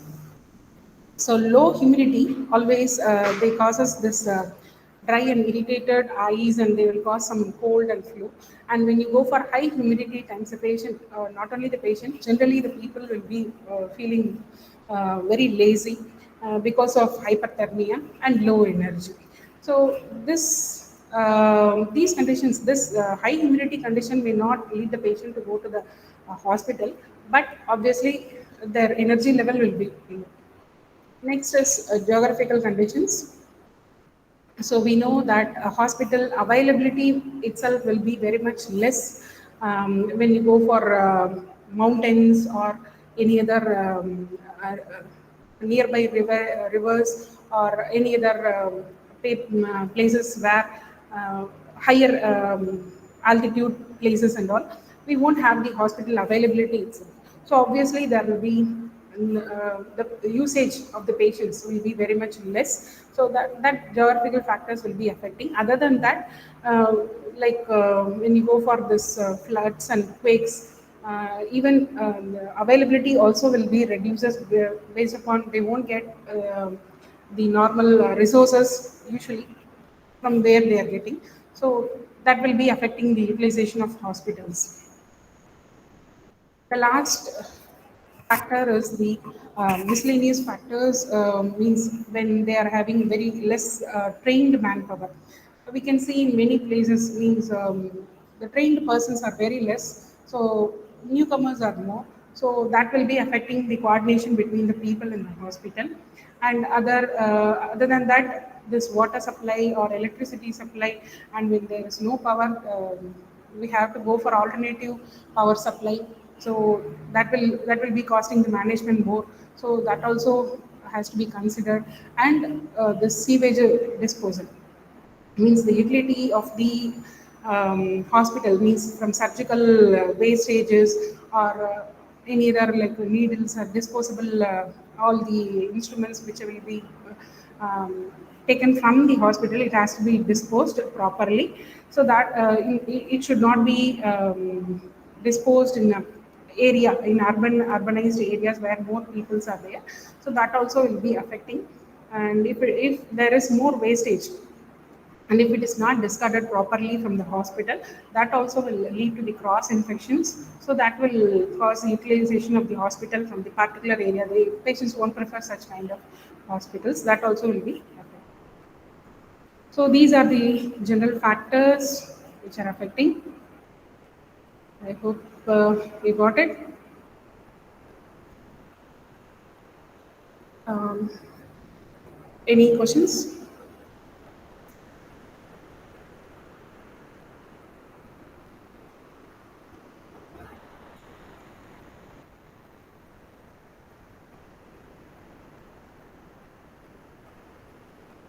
I hope you got my points.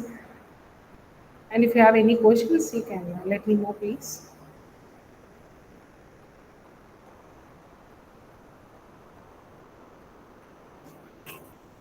Yeah, thank you.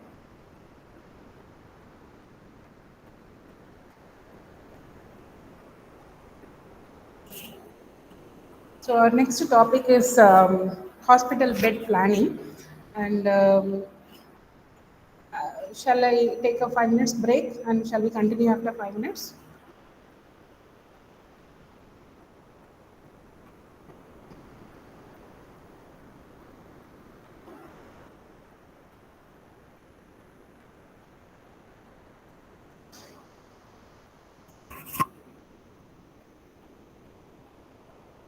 I consider this as yes. Nobody is replying. Anyway, thank you. I'll take a 5 minutes break. Thank you. Okay, ma'am.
Good afternoon.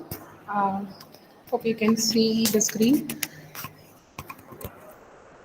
Our second topic, bed planning.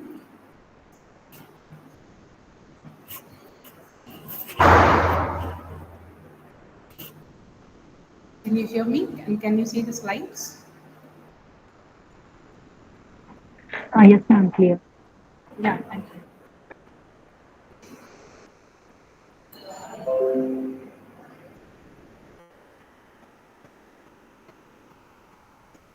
So, hospital bed planning.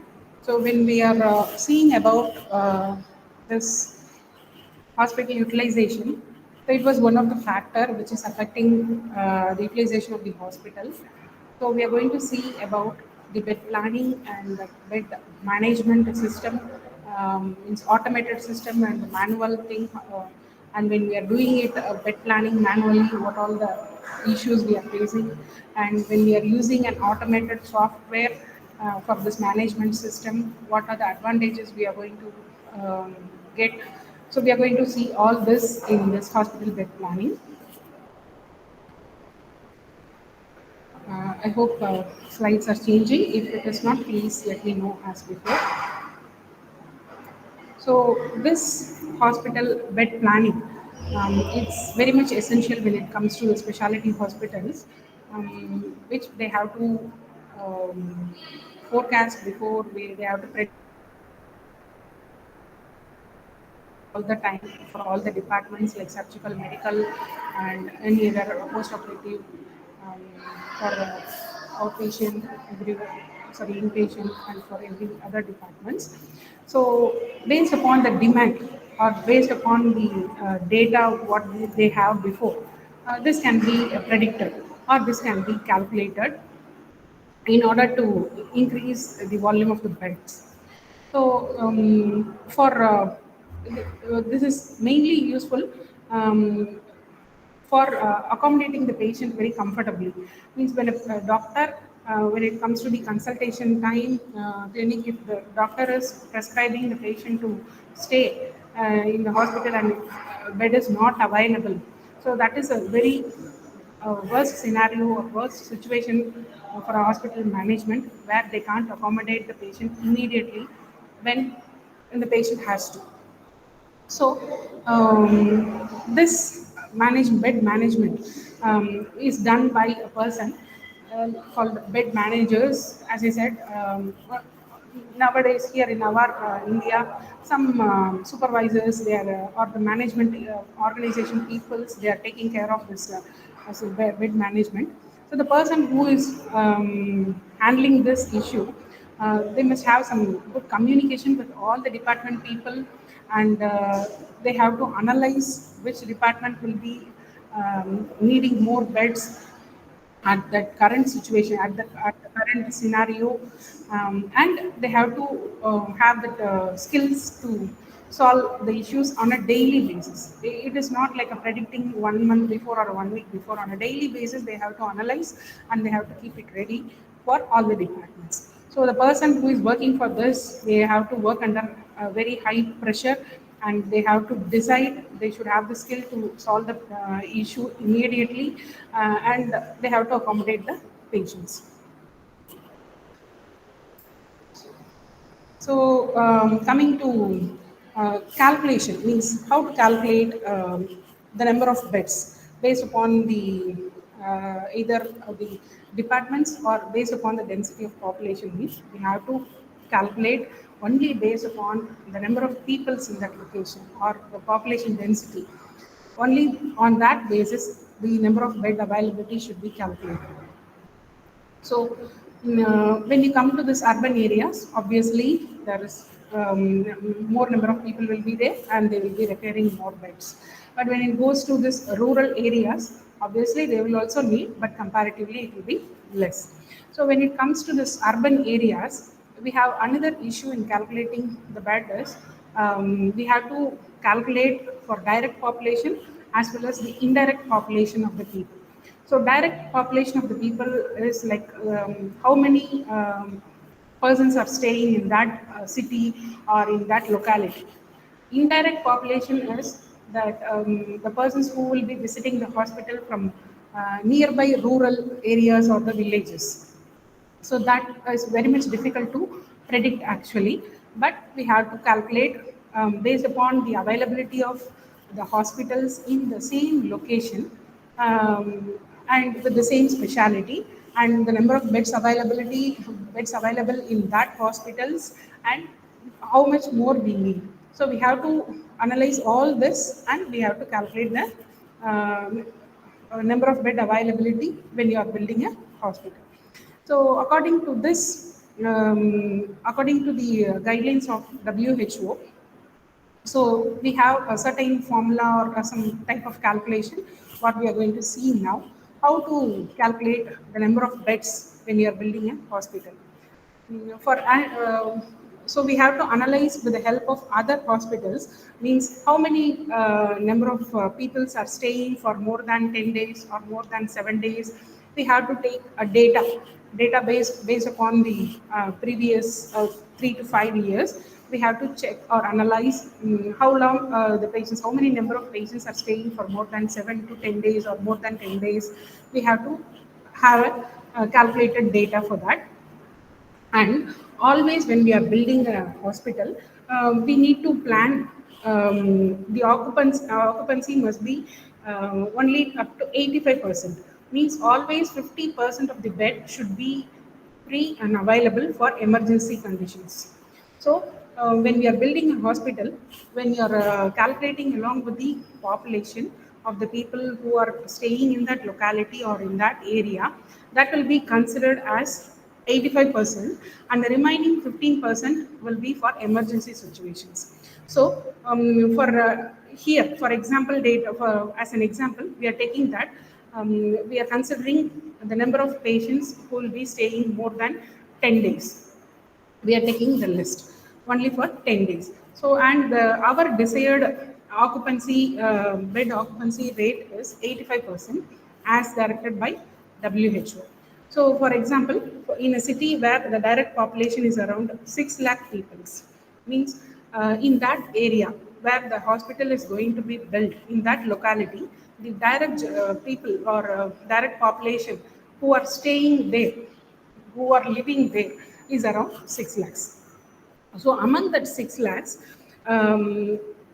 admission in that hospital for 1,000 people, 165 people will be admitting in a hospital who will be staying for more than 10 days.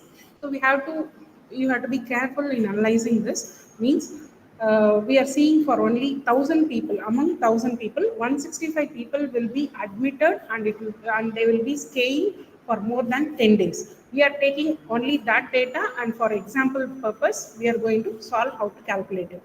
So for 1,000 people, if it is 165 people will be getting admitted, how much people will be getting admitted in a year for 6 lakhs people.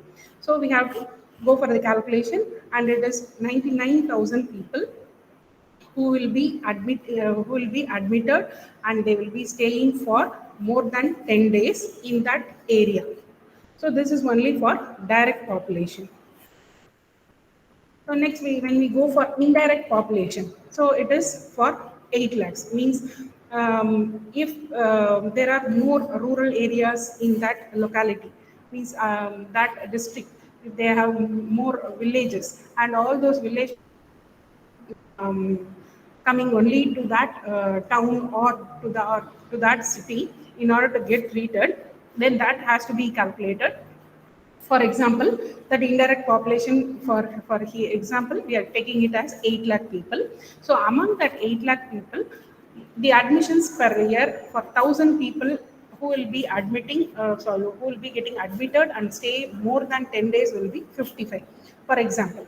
So if it is for 1,000 people, if it is 55 people will be admitted and staying for more than 10 days, we have to calculate for 8 lakh people. So that is nothing but 44,000 people. So for indirect population, we are getting 44,000 people who will be admitted in the year. For direct population, we will be getting 99,000 people in a year. So total admission in a year will be, we have to add both this. So we'll be getting 1,43,000 people who will be getting admitted, and we calculated with the data who will be staying for more than 10 days. So total bed days per year will be, you will be having 14 lakhs 30,000. So that is the total number of beds that will be occupied by those people in that 1 year. So this is considered as 100% occupancy for 1 year. So when we calculate this much amount of bed, means 14 lakhs 30,000 beds for a year 365. If we divide, we will be getting a value of 3,980. So that much total beds will be required for that area for accommodating the people to stay for more than 10 days. And as per who, we have to keep 15% of the availability of 15% of hospital beds available for emergency purpose. So this has to be considered as 85%. So this 3,918 will be considered as 85%. So total number of beds, how much we need will be, we will be having a 4,609 beds will be needed, because this is considered as 85%. So we are multiplying by 100 and we are dividing by 85, which will be 4,609 beds. So in that area and locality with both direct and indirect population, totally we need 4,609 beds where the patient will be staying for more than 10 days. Okay, so this is for 85%. So for example, means how much shortfall is there, we have to calculate based upon the availability in nearby hospitals. So in the same area, for the same specialty or same type of hospitals, we have to calculate how many beds are available in those hospitals. For example, I have given here as 4,300 is already available. So there is a shortfall for 309 beds. So we need to build a hospital here for 309 beds minimum, so that 309 beds will be occupied for more than 10 days in a year, or by both indirect population and direct population. So this is how we have to calculate the number of bed availability. So, and we have to remember that this number, this numerical is only for the patients who will be staying for more than 10 days. So less than 10 days, we need another kind of calculation, where we have to calculate the total number of beds in that particular hospital. So we can, I think you can assume how difficult it is to go for planning of availability of beds and occupancy of beds in a hospital based upon the density of population. So when it is, we are planning this only based upon the density of population. When this is totally ruled out, when we need bed availability based upon the seasonal conditions or any other this pandemic conditions, then totally the calculations will be totally difficult and it will be different. We have to go start from the scratch for the calculation for such situations, and we have to make the beds available accordingly.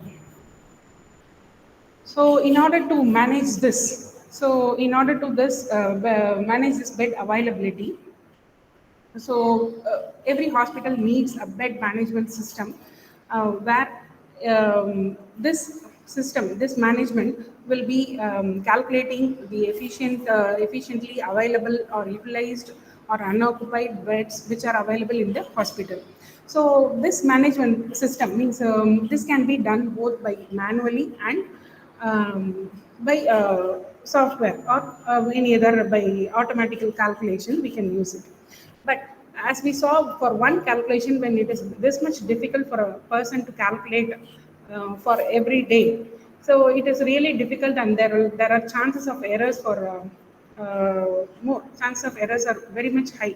So in order to avoid that, we can follow an automated software use, so that we can reduce the time, and there will be we can reduce the error of calculation or counting, and we can record everything. So all the data will be recorded in a system which will be accessible at any time for anybody for any use. So we can go for bed management system. So when it comes to manual, we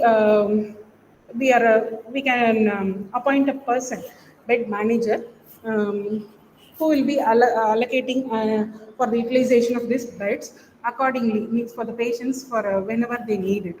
So they have to know about the data of how much patients are daily coming inside, or it has to be updated from time to time. For every 1 hour, he has to get updated how many patients are coming, or how many patients are getting treated, and how many patients are discharging per day. So he has to monitor every hour or every minute or every half an hour, so which is very difficult. So he has to, with all this data, that bed manager has to plan, and he has to allocate the beds for the patients as their needs. Means for emergency cases, he has to allocate the bed immediately. And for the persons who can wait for half an hour or one hour, he has to consider for them. So it is a very crucial one. So it's a very critical job, which will stress out and errors will be there.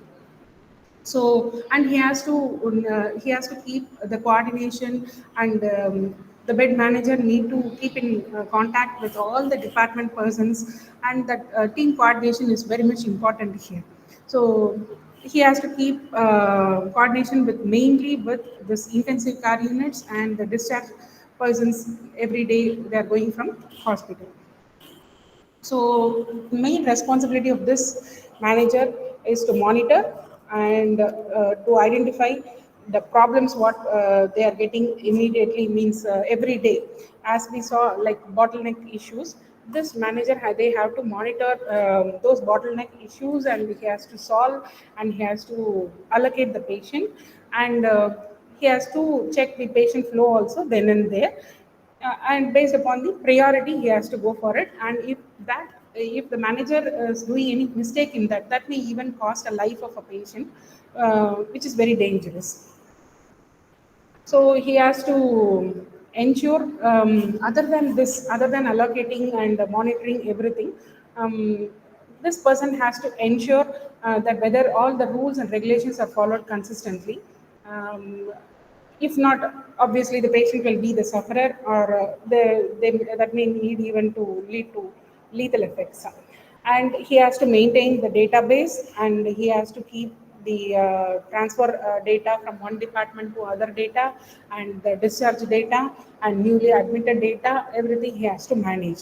So apart from monitoring and allocation, all these data also he has to keep ready immediately whenever he needs it. So in order to avoid all those, for a person to get stressed with all these kind of critical situations, they have started in software like hospital bed management system software. So where this bed manager or the senior faculty is no need to go and count and record the bed informations from time to time. So that can be avoided, and this will make, that is time consuming also.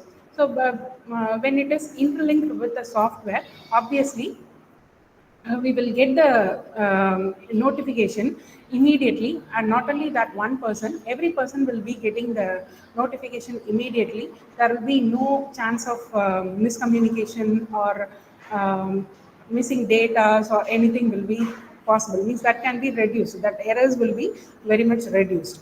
So this will be helping that hospital management to maintain the real-time situations every day, based upon the conditions or any other seasons.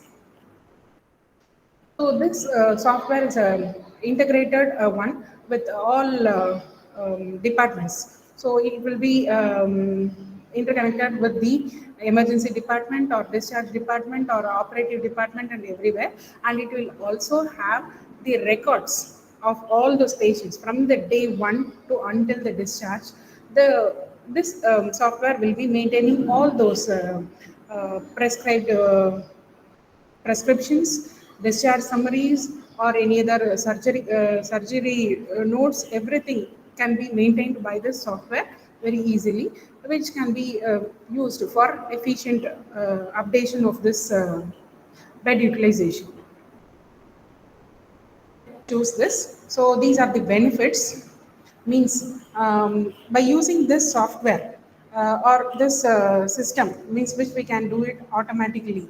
So we have many benefits.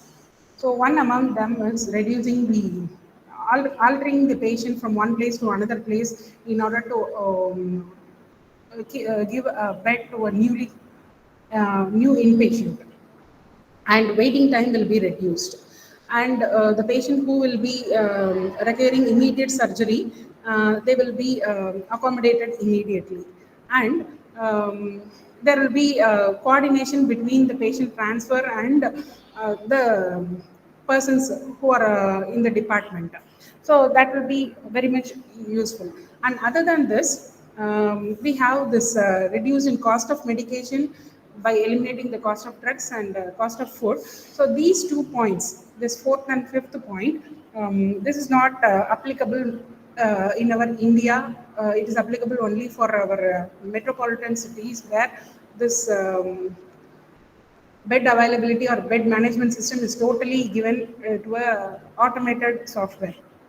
So before that, means before inventing the software, without predicting, means when there are errors in predicting, so there will be medication will be given to a person who is admitted there, but the person would have been discharged, but the discharge note would have not been notified, so that the drugs will be automatically sent to that patient. So that was a waste. Similarly, the food also.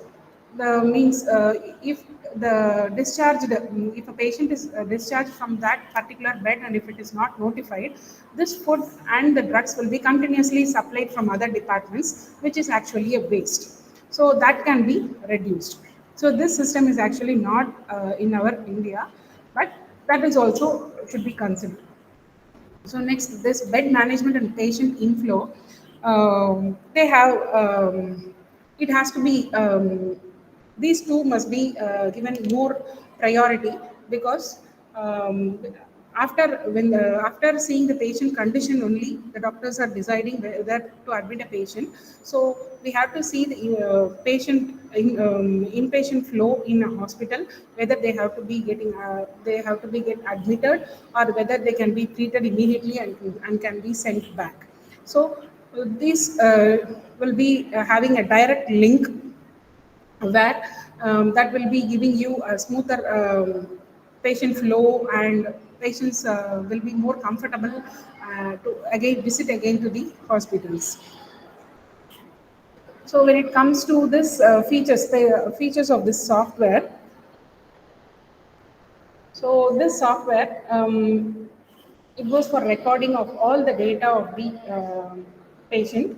Means not only like from the day one, the data's patient, it will be getting the prescriptions and why the reason why they are getting admitted in the hospital and everything. And the software will be having a data of how many beds are available in the hospital, and how many are occupied, and how many are ready to use. So, and we can predict how many when they are. Then we can see the availability of beds which are free. So easily we can allow the patient inflow more and more in that particular department. So that is a main one, which we need exactly. So for that purpose only, the software is being prepared. And when that particular department is not having any unoccupied beds, or any free available beds are not there, obviously patient intake in that particular department can be stopped, so that unnecessary confusions can be avoided. So next feature of this software is notification. Means when we are doing it manually, a person like bed manager, he has to go and inform each and every department that only these many beds are available, and these are remaining all are occupied. But when it comes to the software, an automated messages will be sent to the particular head of the department, or any other particular person in the department, that this bed gets emptied, and this can be occupied within a few minutes or few hours. so that that particular departmental staff can plan accordingly for their activities, so they can allow the inpatients to get admitted in that. So each and every person, or how many persons we need to get notified, that can be given as an input into that software, and it will be giving notifications about the available, occupied and unoccupied ones. And all those details will be recorded also, means from morning 10 o'clock these many are available, like 11 o'clock these many are available, and 12 o'clock the availability is totally closed. So all these records will be ready for use of others, so that they can plan accordingly. Next feature of this software is offline mode, where this software can be even used in some other locality where no network area is also available, or if there is any breakdown in the network also, so that the data can be given continuously. It can be given, and when the no internet connection is also there, and when network is available, it will be updating the database system, so that everybody will get the immediate situation. Everybody will get the notification of the immediate that current situation. So that is an advantage in this of this software. So next one is using color codes. Means I think we are used to this. Obviously, when we go for booking any tickets in private buses, or when we are going to booking tickets to any theaters, I think we are used to this, and you would have experienced this, that availability and non-availability of that seats, or they will be notified with different colors, so that it will be easy for the persons to understand how many are available, or how many are occupied. So this system is another advantage of this software. So we can see the unoccupied beds easily. The next one is tracking records. Since this software is recording all the detail of the patient from the day one to until the day of discharge, all the records can be like in they may be stored in like in e-data, as well as hard copies we can store, and this will be more safer, and it will be more accessible, more easily accessible for the management or any other head of the department for the to track the data of the patient or activity of the patient. So the next one is easy access, means the person who can operate with the software means if they have little bit of this computer knowledge, they can learn it very much easily, or little bit of with a little bit of training, they can handle this software very much easily. That's it with your bed planning.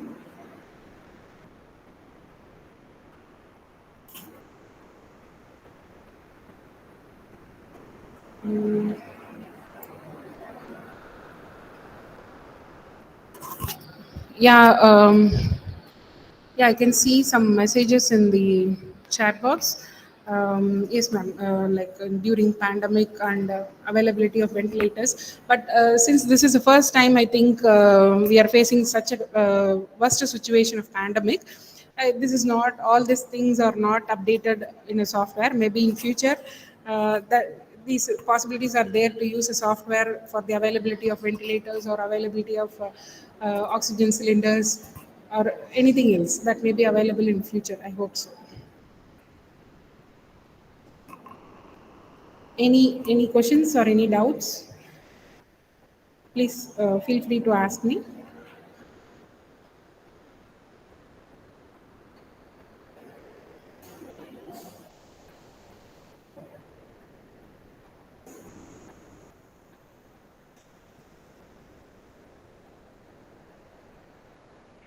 No, ma'am, it's clear. Yeah, actually these two are very simple topics, so I hope you all got the point what I try to say. Thank you so much.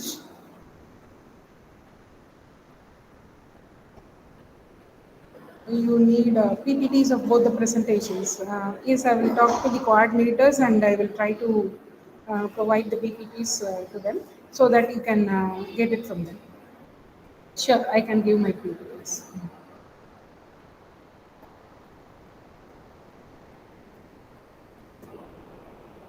Anything else you need? Anybody?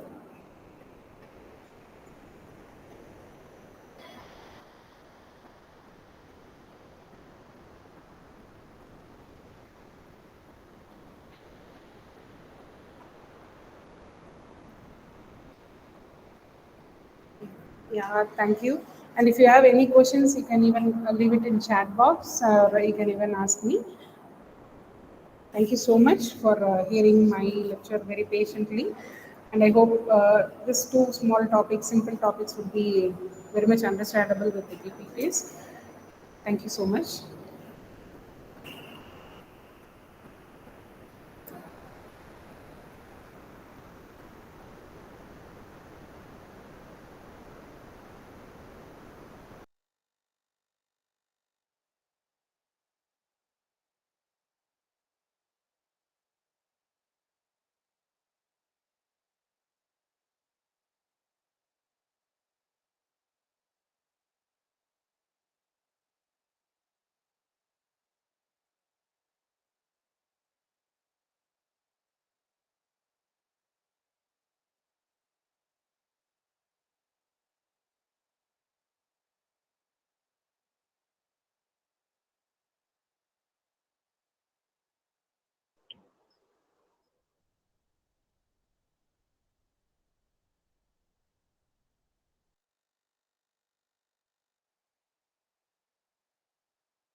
Dear members, this is just an information that for today, my class actually 2 to 4 has been um, completed by now. And you can leave for now. If you don't have any other session after 4, I think you can leave for now. Thank you so much.